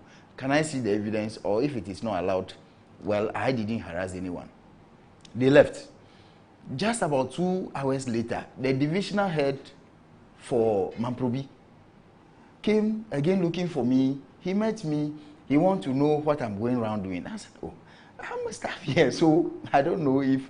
He said, okay, did I see some nurses working? So I saw somebody working in the other ward. So what did I ask? I said, I didn't even ask the person anything. He said, okay, all the best. And he left. So if this happened the previous day, and then today there's another group 4, and they seem to know me, they seem to have my picture, it's a bit worrisome. So we went to the station. After that, we informed the police that it looks like somebody is tracing me, and so we notified them. So that's what happened today. Okay, Our days fast spent. Do you have something to add as we conclude? Yes, I am pleading with our employer, that's the Ministry of Health, that is, we are not happy staying home. We are not happy staying home, not at all. And seeing the news, seeing all the hospitals virtually empty from Tumu to Jamestown, it's not a pleasant issue. So we are pleading that at least we are not requesting that they give us everything on the conditions of service or the collective agreement. We can sit down, start the implementation, while whatever that it is, we can chip in it to make it better for the nurse, because you can't impoverish us like that. As it's not a crime to work as a nurse in Ghana. It's not a crime at all to work as a nurse in Ghana, and they shouldn't imprison us and further intimidate us.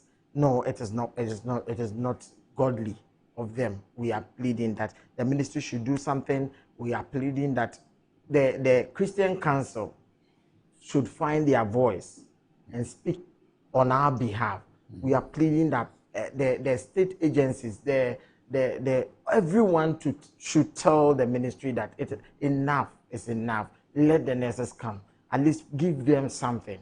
Let them go and show it to their members that this is what we have for you. The rest, we are talking with them to provide something for you, because it is very sad to even feed themselves 3 square meals. Even 2 square meals, some nurses are really struggling. So we beg them. I keep on saying that we are never requesting for a luxury. All we are requesting for is livelihood, something to cushion us, such that we won't all travel away.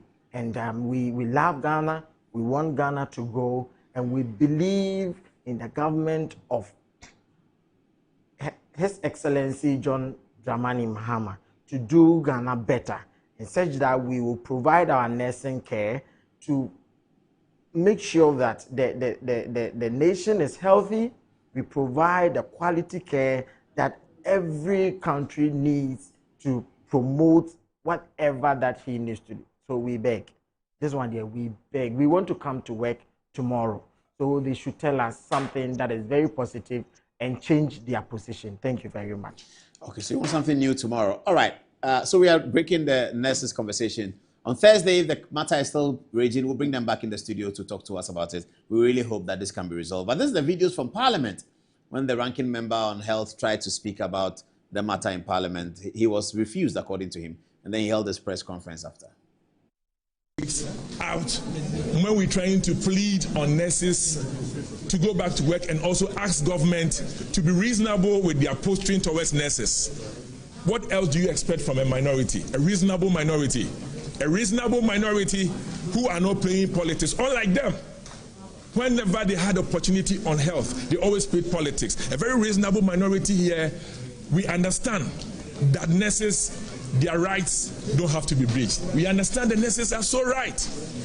But we are even pleading on the nurses that when government decide to speak with them, they should be merciful. On the face of their right, they should just lean towards trying to be so sympathetic to Ghanaians. What have we done wrong for the first deputy speaker to have not admitted this statement that is speaking for Ghanaians and asking nurses to go back to work, and also urging government to be responsible? The partisan first deputy speaker did not allow that. That is what happened. We've come to explain to you. Thank you very much. God bless you all.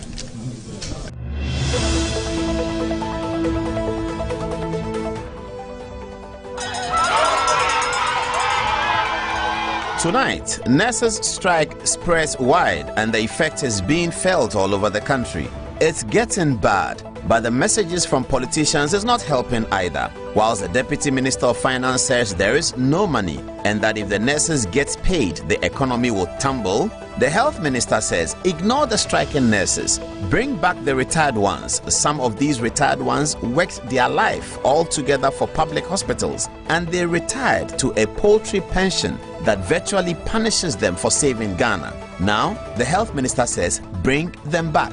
But why do politicians speak like that? There is never a shortage of money when it comes to politicians, whether it's about MP's car loan or anything for the presidency. Over the last few years, we have given over 149 million each year to the dysfunctional OSP. We paid 78 million for government communications, one of the highest ever. Where does the cash end up? Well, it ends up sometimes with party communicators, some journalists, bloggers, and even pastors. But when the politicians need money for Ghanaians, he taxes us. We were made to pay e-levy. Now there's a worse form. It's called D-levy. That has also been introduced. Did we go or did we come? Politics and leadership must be about people for sure. Solve the nurses and teachers problem now. All the analysis on tonight's show. Also, Kwabena Edubuahen's lawyers have been speaking.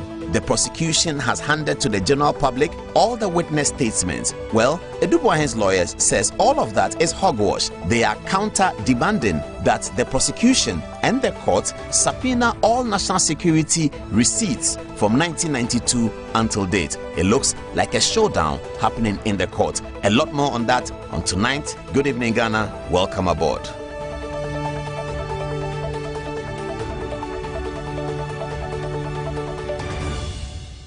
To put the Kwabena Edubuahen thing. Oh, sorry, I didn't know I was on air. I was talking to my producers. We have to do something to the Kwabena Edubuahen thing one. Okay, so just to brush it up quickly with Mr. Sansadeli and the avowed blackmailer and her. Some of you have seen the video on social media. Older people haven't seen it, but we put a video on social media. We don't have time for them tonight because we're very busy. We're going to get to them on Thursday with the money laundering issues that they deal with. No, not Kwabena Edubuahen. Let me stay with what I'm doing. I'll come to you in a minute. Yes. We're going to deal with them with the money laundering issues. They are dealing with we now know the board chairman and the bank managers who are behind working with Mr. Sansadeli and Miss Sansadeli, dealing with these terrible things. Very, very, totally terrible things. So this man here, this one and this one have been having meetings about Good Evening Ghana, haven't they? What did they say? They said actually, now the way the thing is, you have to get your friends. They are getting their friends. That's what they said. Their friends in Iyoko and BNI, or do they call it? NIB.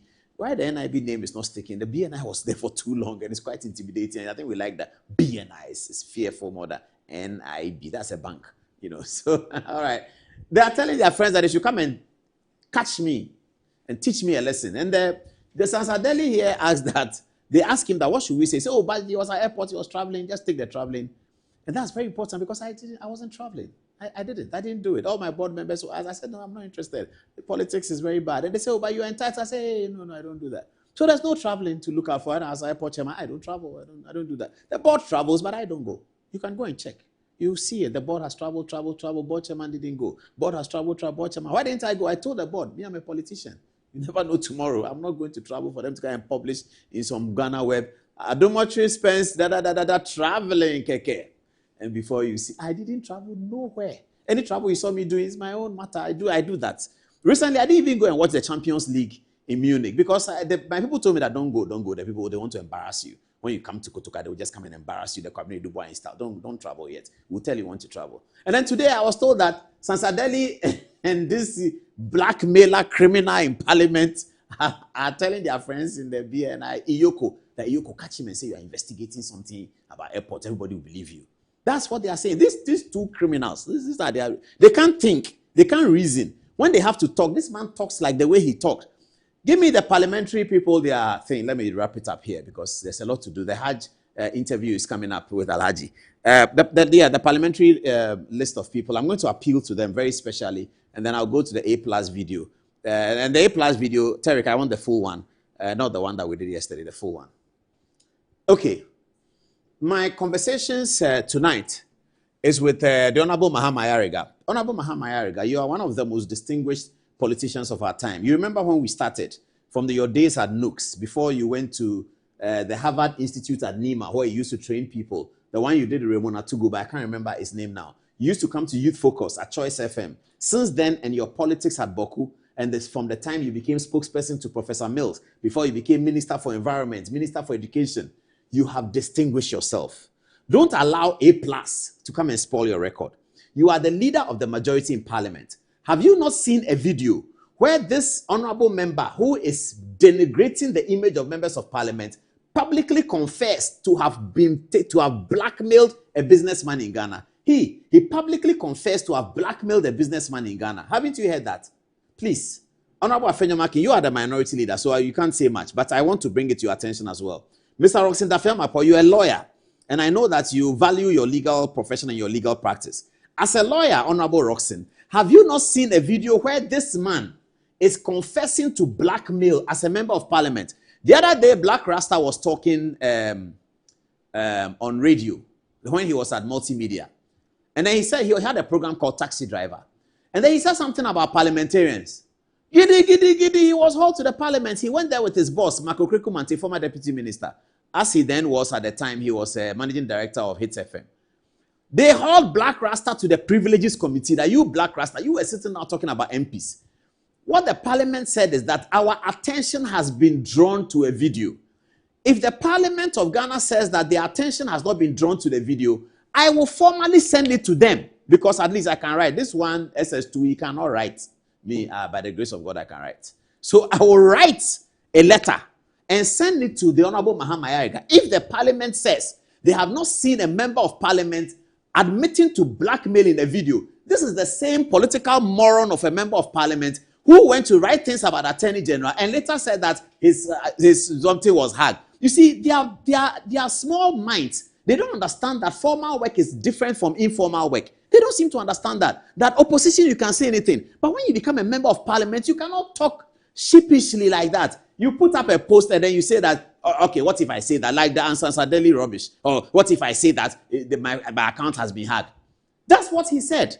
Now, this is not about hacking. This is a man who sat on television and said that he has blackmailed somebody for money. And he said that he was paid money. And that because of that, what he was doing, he stopped doing it. Is the leadership of parliament saying that they have not heard this? The leadership of parliament, they can say they have not heard it. This is the 9th parliament. We don't want to come to the 15th parliament. And then an MP will stand up in the 15th parliament and say, Mr. Speaker, parliament must deal with this. We don't want to be like the 9th parliament where an MP here goes to admit to blackmail and the 9th parliament says nothing. Mahama Yariga, if that happens, it's about you. It's about your name and it's about your image at your time of leadership of parliament. Every parliament has been very strong with a privileges committee, particularly strong with all kinds of people talking about parliament. Now you have a political moron sitting in there who says that he has blackmailed a businessman, and the leadership of parliament, after parliament has resumed, is quiet. Okay, if they haven't seen it, we'll file it. And blackmail is a crime. Section 151 of Act 29, as amended, it's a crime. So he should sit there and think that nothing will happen because he sits on the side of the majority. The majority will be majority today. They will not be majority tomorrow. One day there will be another attorney general, and we'll pick a man. He should come and tell us that rubbish that he was hacked. He was hacked. My account was hacked. What are we doing in this country? This distinguished parliament that has had John Mahama has been in parliament. Nana Akufo-Addo has been in parliament. J.H. Mensah was in parliament. J.H. Osuo-Achampo was in parliament. Doa Jaho had been in the parliament. All of these distinct Mohammed Ibn Chambers, they all sat in the parliament. This political moron comes to the parliament and is saying things like this, and the parliament is quiet. If Black Rasta says something on radio right now, if I say something here right now, they will haul me to the privileges committee. This member of parliament admits to blackmail, and they say they haven't seen it. Watch the video. See it. So this man takes my photo, puts it on TV. I'll come back to this thing. Puts it on TV. Hey, plus, who? What's the amount? 250. He said a lot. And this Sika that you are talking about, you say you're MPP. The money is being given to parliamentarians. So why are you not talking about the MPP parliamentarians? Okay. See me, I'm street and I'm so bad. Yeah. When he did that thing, I didn't respond. I just left him. Then on Monday, and Paul, listen carefully. I started waste management must be decentralized. Because it is Zuma who owns Metro TV. So if you use Metro TV to do that one. And after he did all of that, I started waste management must be decentralized because I wanted to attack his boss, Zoom Lion. And I spent time. You see where all the youth employment issues are going? Yeah, me, I will have time. Me, I will deal with you. His boss called me. Look, Zoom Lion, he called me so many times I was not picking his phone. He called me. Everybody in this country was calling me. Zoomline wants to talk to you. I was not picking. And Paul, ask your boss that the time he met me, what happened? Me, I won't sue you for defamation, by your boss. You see, I've stopped the waste management. You see, I've stopped. Because his boss paid me for his misbehavior on Metro TV. Your boss paid me. How much? Because the way you're saying pay, good money to stop writing about him on social media. I'm telling you, this is Kwame A+. Me, I'm a brutal guy. I am truly disappointed. A+ is a brethren of mine. I don't know how to handle this, but I will handle it. I am utterly disappointed. This guy is nothing but a blackmailer. A dirty blackmailer. Jesus. So you are no longer fighting for the people, you are fighting your own battles, blackmailing people. Hi. So the decentralization of the waste management team that he was talking about, he did not mean it. He was only doing it to blackmail a certain guy who he knew will finally run back to him, pay him money, which he will selfishly push into his pocket and forget. You are blackmailing people so that you'll get a certain attention. This guy does not deserve to be an MP. Nobody deserves to be an MP, my brother, my sister, if their pension is blackmail. Paul Aduma actually hurt you. You were angry. As a lawmaker who believes in the law, what should you do? You are in parliament to make laws for the people. You decide to be unlawful, to go out there and fight your battle on the streets by blackmailing somebody's business. Now the person comes to you and pays you. You are not even ashamed of taking the money. This is a bribe taker who, my brother, my sister, should be impeached immediately from parliament. I'm disappointed in A+. I'm truly disappointed. No, we can't allow this. If an MP, my brother, my sister, can tell you that he was on a certain agenda and the agenda was not supposed to benefit the people of Ghana but himself, he became unlawful so that he would be able to get his own back. I hope you know what that means. I am most disappointed. In fact, I am so disappointed. Maybe I need to write to the Speaker of Parliament and draw his attention to this publication. I'm waiting for the day that I'll be told that it is a fake publication, it's not true, and that A+ didn't say this. Then I'll say, yes, bro, I knew you would not say this. Black Rasta, don't worry, we are all going to write to the Speaker of Parliament. And we can also file a writ to the Supreme Court for the disqualification of a member of Parliament, because the disqualification is listed. Here's a member of Parliament who is confessing to extortion. Section 151 of Act 29, it prohibits extortion and calls it an offense. That means it's a crime. Here's a member of Parliament sitting there admitting to extortion, calling himself, he's very bad. You see, he thinks that he's sitting on somewhere. He doesn't understand that he's a member of Parliament because they don't prepare their head for it. They just come and jump. They don't prepare their head to be a member of Parliament. He doesn't understand that he's a member of Parliament. He thinks he's doing the normal things. He's saying, I'm very bad. Me, A+, I'm bad. Look at this. Anyway, so because he said, because A+, I'm doing a new file now. Because A+ said that he blackmailed the Zoom Lion, Dr. Japan, the Zoom Lion, the Metro TV owner. This moron here, Mr. Sansadeli, also over the weekend sends texts to Zoom Lion, threatening him that if you don't let Paul Adomoche retract the things I have said about the criminal Sansadeli, he, in his threat, he said, I'm going to go dirty on you. That's how they are. And those text messages will be published tomorrow. Don't worry. Check out social media tomorrow. Look at our page. We'll publish a text. This moron wrote to Zoom Lion that if you don't tell Paul Adomoche to retract and apologize on Sansadeli, I will go dirty on you. That's what he wrote to an important person like that. He had the effrontery. These empty heads had the effrontery because this man here has said that he blackmailed and he got money. He doesn't even understand defamation. That defamation, you have to sue in persona. Sansadeli must come and sue herself. You said, I'm going to sue you. How does Paul Adomoche know that she's not a doctor in America? The disgraced woman has already said she's not a doctor anywhere. Not in Guatemala, not in Ghana, not in anywhere. Disgraced woman, you are defending her. That who said that she's not? All the text messages, you see them tomorrow. And then he added a letter from the Ghana Medical and Dental Council saying that the disqualification of Ansan Sadeli is limited to the jurisdiction of Ghana. So what? He doesn't even understand anything. He's an empty head. That's why he talks like that. He's an empty head. That's why he finds solace in insulting people. Because he's an empty head. He can't have any analysis done. He doesn't even understand the dynamics of the essence of a letter. They forcibly got Ni, the guy who wrote to Ghana Medical and Dental Council, to apologize to them, thinking that was the end of the matter because their heads are empty. All of them, their heads are empty. Ni's apology is inconsequential to the fact that Ansan Sadeli is a criminal. That's what she is, a criminal. Yesterday, the police were arresting Kaswa, somebody saying he's doctor. They have not seen Ansan Sadeli. We are getting there. So because this man said he got blackmail money, this man too sent a text that tell Paul Ademochi to retract. Otherwise, I will go dirty on you tomorrow. All those text messages will be published. And then they go and tell their friends that, Iyoko, go and catch him and shut him up. He's talking rubbish. BNI, we are in power. Go and catch him and say that he has done something at airport. Look at these morons.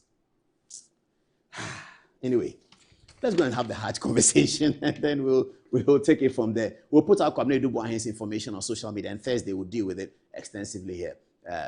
Forgive me when I get, sometimes I can get upset with this kind of empty heads. Forgive me, viewers. I'm sorry about that. Let's get to the interview now. Okay. Alaji, yes, sir. You were in Parliament today. Yes. What happened? Why wasn't the ranking member allowed to make a statement? Paul, in fact, I was also surprised with regards to the action of the first deputy speaker. Normally, in Parliament, before we commence business, we meet at conclave. Then we tell the speaker the business that will be run. Then statements are programmed, but the Right Honourable Speaker have given the first deputy speaker the opportunity to admit statements. So the statement, his attention was drawn. In fact, about 3 members of Parliament wanted to make the same statement. Then we said that then the ranking member should make, because Jerry Ahmed, the second deputy minority whip, also wanted to make a statement on the same striking nursing issue. And then the ranking member also wanted to make that attention. So the first deputy speaker attention was drawn to that when the speaker himself was presiding. So at the time allotted for statements, the member wanted to make the statement, and the speaker said, the first deputy speaker, deputy speaker, he said that he cannot make that statement. Then the question was, why? He said he just got the statement and he was rushing through the statement. So I was on my feet. I drew his attention to our standing orders 93.7. That says that if a statement is given to the speaker and then the speaker admits the statement, then there should be time allotted for it to be read. The member have complied. He has not breached any of our standing orders. And in fact, on our order paper, there was a column for statement. So why can't he make the statement? Now, the first deputy speaker said that he got the statement at a time that he wanted to take over from the speaker. And for that matter, he did not admit the statement. Then I told him that if that is the case, under standing order 93.1, a member can make a statement of a public agent matter, and the striking nursing issue is an agent matter of public importance. People are dying in our hospitals, and emergency ward and OPDs are being closed in many hospitals. So for that matter, he should be allowed to do so. And then he refused. The minority leader also pleaded with him. He said due process was not done, and then the member now got up to make the statement, and then he said that the marshal should take him out. In fact, that caused the whole issue that the marshal should walk him out. To that extent, our side, we were not happy. And then the member also said that I'm going to make my statement. What offense have I committed to an extent that you say that the marshal should walk me out? In fact, that was what happened. Then the House was already in a mood to adjourn, because the majority leader then had moved a motion for adjournment. And there was no business, apart from the Minister for Attorney General coming to answer questions. There was no business in the House. So the statement, we had time. There was space for it. So why was it not allowed? And in fact, it was a sad moment for us in Parliament today. But be it as it may, I know tomorrow maybe the Right Honourable Speaker himself will address this matter, because I think that... And he may be allowed to make the statement? Because he said he did not admit the statement. We don't know whether by tomorrow he will still make the statement or not, if he said he admitted or not. But we can still find a way under Order 93.1 so that he doesn't need to draw his attention and just speak on his feet. Let's talk now about the Hajj. Is what we are hearing about the Hajj true? Paul, it's sad as a Muslim hearing from the point of departure in Tamale, in Accra, when they arrive in Medina and in Mecca. Very sad as a Muslim. I've done Hajj about 5 times in my life. You're allowed to do Hajj as many times as if you can. Yeah, so you become an Alhaji after the first one? Yes, you are still an Alhaji. You after the second one. So you don't do Alhaji squared? Yes. It's just Alhaji 1. Yes, Alhaji 1. But our religion is more or less ability to afford. Because they said Hajj, even though it's part of the pillars of Islam, is the 5th pillar of Islam. But they said if you can afford, then you can then go. So as much as you can afford, even every year, you can go. But the Holy Prophet himself did Hajj only once in his lifetime. Yeah, Muhammad? Yes, he did 1. Okay. But if you can afford to do as many, I did 5 times, so I've been going. I know the services are being rendered. And I already see the alarm from the day that they announced that they are going to reduce Hajj fare from the then 75,000 Ghana cedi in the previous administration to 62,000. Then I already said, how are they going to do it? Because it means that if you want to reduce it, you are going to compromise a lot of things. Quality on the course, the airline, the feeding, and where the people will be staying. But I realized that this government were doing more politics of the Hajj rather than caring for what actually will happen at the place. So they reduced the fare by 13,000. That is recommended to what the NDC government did. But the cost must reflect on the quality of service rendered. And in this case, people now in Mecca prefer to have even pay over 100,000 to be okay. When they took them to Mecca, we started hearing the stories. When they arrived, the buses to even pick them from the airport to their hotel, some of them were at the airport for more than 2 hours or 3 hours, haven't been cleared by immigration. The buses were not ready to take them to their hotels in Medina. And then when they moved to Makkah, where they were staying, uncompleted hotels, abandoned hospitals, and in many instances, there was report that the elevator that they will use was not even functioning up to 10th floor. People have to use the stairs up to 10th floor because the elevator was not working. Air conditions were not working. Oh, in that hot climate? Yes. One time I heard you talking to your friend Musa Dankwa. Yeah. Yeah, the researcher. Yeah. And then he published many things. Even the day they wanted to move from Makkah to Mina, there is normally a bundle they put in their hands for identification that your name is there. Even his name was not even there. They had to put somebody's name. It is done for purpose that, because many countries will be there. If you are missing, that is what you are identified with. So he could not have Musa Dankwa on his recs. It was another name that they put on his recs to go. That was how poor the organization was. And I read something from him about yesterday.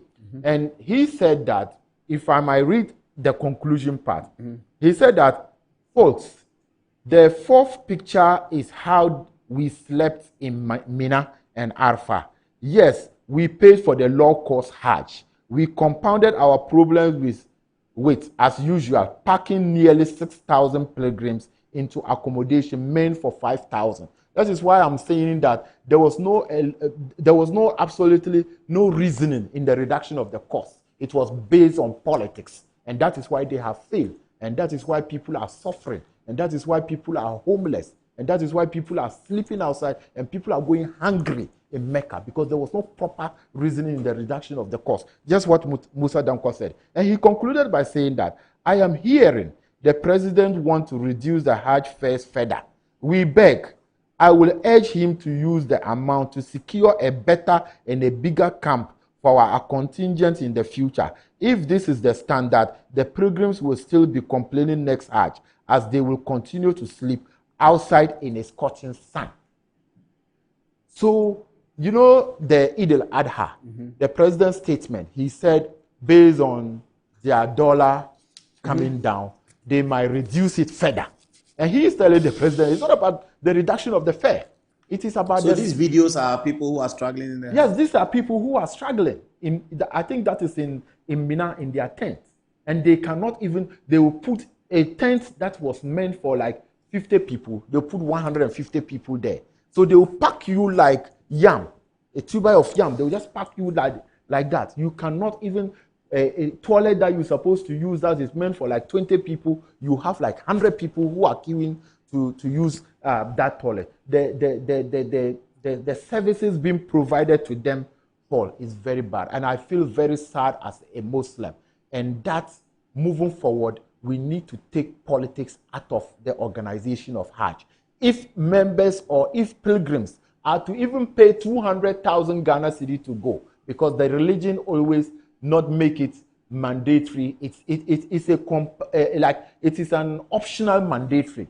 The optional being that they said perform Hajj if you can afford it, if you can do it. So if you cannot, you are not forced to do it. So if you can pay, because when you go, other countries go to Hajj, they pay a lot of money. When they get to, let's say, Medina, they stay like in Hilton. When they get to Makkah, they are staying in Pullman, Zamzam, and other big hotels. When they get to Mina, and to an extent, Paul, when they got to Arfa, the Ghanaian pilgrims, they did not even see their bus, that they have to walk from Arfa to Muzdalifah, which is around 11 kilometers. People have to walk from Arfa to Muzdalifah and sleep in Muzdalifah. Ordinary from Muzdalifah, you already walk from Muzdalifah to Jamarat. That is where they do the stone throwing. But to allow or subject Ghanaian pilgrims that they have to walk 11 kilometers from Arfa to Muzdalifah, that they have to walk additional 6.5 kilometers from Muzdalifah to Jamarat. Why are they walking? No car? The cars were not available. The buses that the Hajj task force were supposed to provide to them, they could not. They could not even find the buses. They didn't even know where they are. And even when they came, instead of them taking their time, because you've been out of power for 8 years, how is Hajj organized? There are changes so that you can leave some of the people, the institutional memory, to guide you, so that next year you can be able to, do your own Hajj. They just make it, like I said, the politics. They will sack everybody to go. Even last minute, issuing of visa was a problem because their IT system had crashed, that they could not even issue visas and other things. Because during the MPP time, when I was a member of the Hajj board, the first instance was that when we are doing the visas, the executive secretary, Alhaji Farouk, will make sure that those who fly from Tamale, he will issue their visas first. Because normally Tamale have about 4 or 5 flights. And then he will now come and issue Accra. Because before Tamale, they do 2 days resting period and start Accra.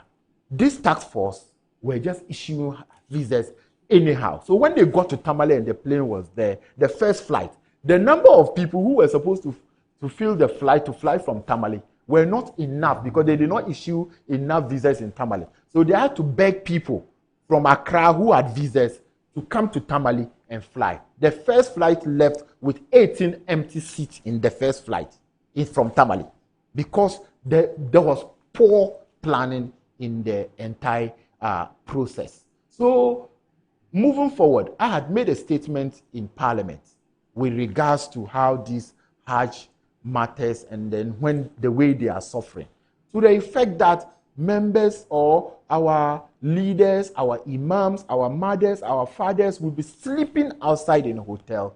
That is completely unacceptable.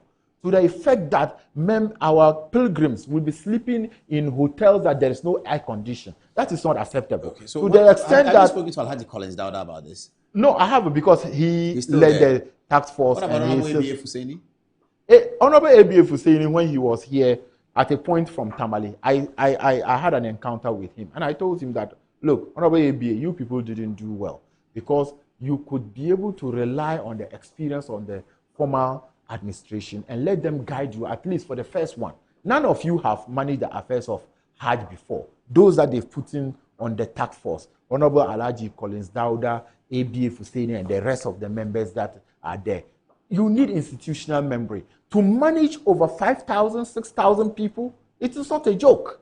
So we are of the view that when they return, in fact, we have filed about 4 or 5 questions in Parliament for the minister responsible for local government, because they've added chieftaincy and religious affairs to local government so that he can come and answer those questions. So he's coming to Parliament this week? Yes. No, we have filed the question. The speaker needs to admit and advertise it. And when they advertise it, the minister responsible will come and answer these questions. But Paul, it's very sad as a Muslim. And then I will just urge the NDC government to try to do away politics with religion. In the first instance, I had raised issue in Parliament when the President John Mahama, said he was going to give 2 days holidays for Eid. That was what he said when they were cutting swords for the construction of the Hajj village at the airport. But Eid al-Fitr, we got the 2 days holidays. But Eid al-Adha, it was 1 day. But that wasn't what the President said. The President said Eid. And in Muslim calendar, we have 2 Eid. We have the Eid al-Fitr and we have the Eid al-Adha. So why even Eid al-Adha, that is the climax, the bigger one, the climax of the 5th pillar of Islam is more, that is where the work is being done, because you go and pray, you have to slaughter cow, you have to do things. That's where you might need 2 days. The 2 days. But it was the minister responsible for Interior only declared the 6th, that was a Friday, as a public holiday. Apart from that, nothing was done. I raised the matter in Parliament. The majority leader said the president only promised Eid al-Fitr. But if you are going to give us Eid al-Fitr as a holiday, we need the Eid al-Adha too. So we are waiting for them to bring the amendment into the Public Holidays Act to see how it will be affected. But we appeal to the president that he should add the Eid al-Adha, because we need the Eid al-Adha even more, because the Eid al-Fitr is just a 1 day after the fasting. You do 1 day for the Eid al-Fitr. But Eid al-Adha is a festival on its own that climax the Hajj process. And for that matter, we need that 2 days. And I have appealed to the speaker, because the current speaker, he cares a lot and have been supporting a lot on the Muslim caucus. He has sponsored and have been able to aid us to go to Umrah almost every year for the past 5 years.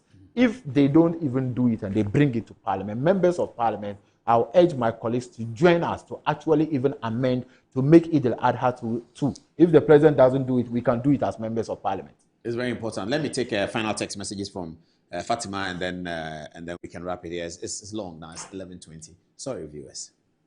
Thank you, Paul. So coming from Yao February, he says, what a devastating situation to our cherished pilgrimages. After the board and the presidents glorifying the reduction in the Hajj fare, when we should have been provided a better reception. Mensa says this NDC government is just incompetent. They only make promises to benefit them without caring for Ghanaians. Abdullah says, in fact, they scammed our Muslim brothers to their way to Hajj in this year by reducing the cost and putting them through stress.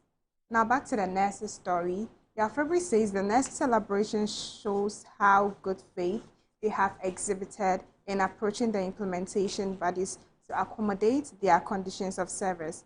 It looks like the government have decided to disregard their efforts with their flimsy and unconvincing justification after several assurances. Alhaji Bob Sidi says, Assalamu alaikum and barakatuh salah to you, Paul and Fati. I'm very sorry for the Ghanaian nurses and how John Mahama and his people are treating them. Lastly, coming from Victor, he says, in a country where nurses and doctors can go on strike, but illness and death doesn't go on strike, it's not worth living in. Let's all think critically. Now back to you.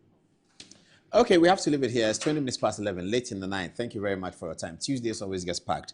We have a story on Kwame Dubois, and I will be telling you tomorrow and the day after. Thanks for watching. Good evening, Ghana. It's always a pleasure. Good night. I'll come back to this thing. Put it on TV. Hey, plus. Who? What's the amount? 250. He said a lot. Jiska. And this Sika that you are talking about, you say you are MPP. The money is being given to parliamentarians. So why are you not talking about the MPP parliamentarians? Okay. See me.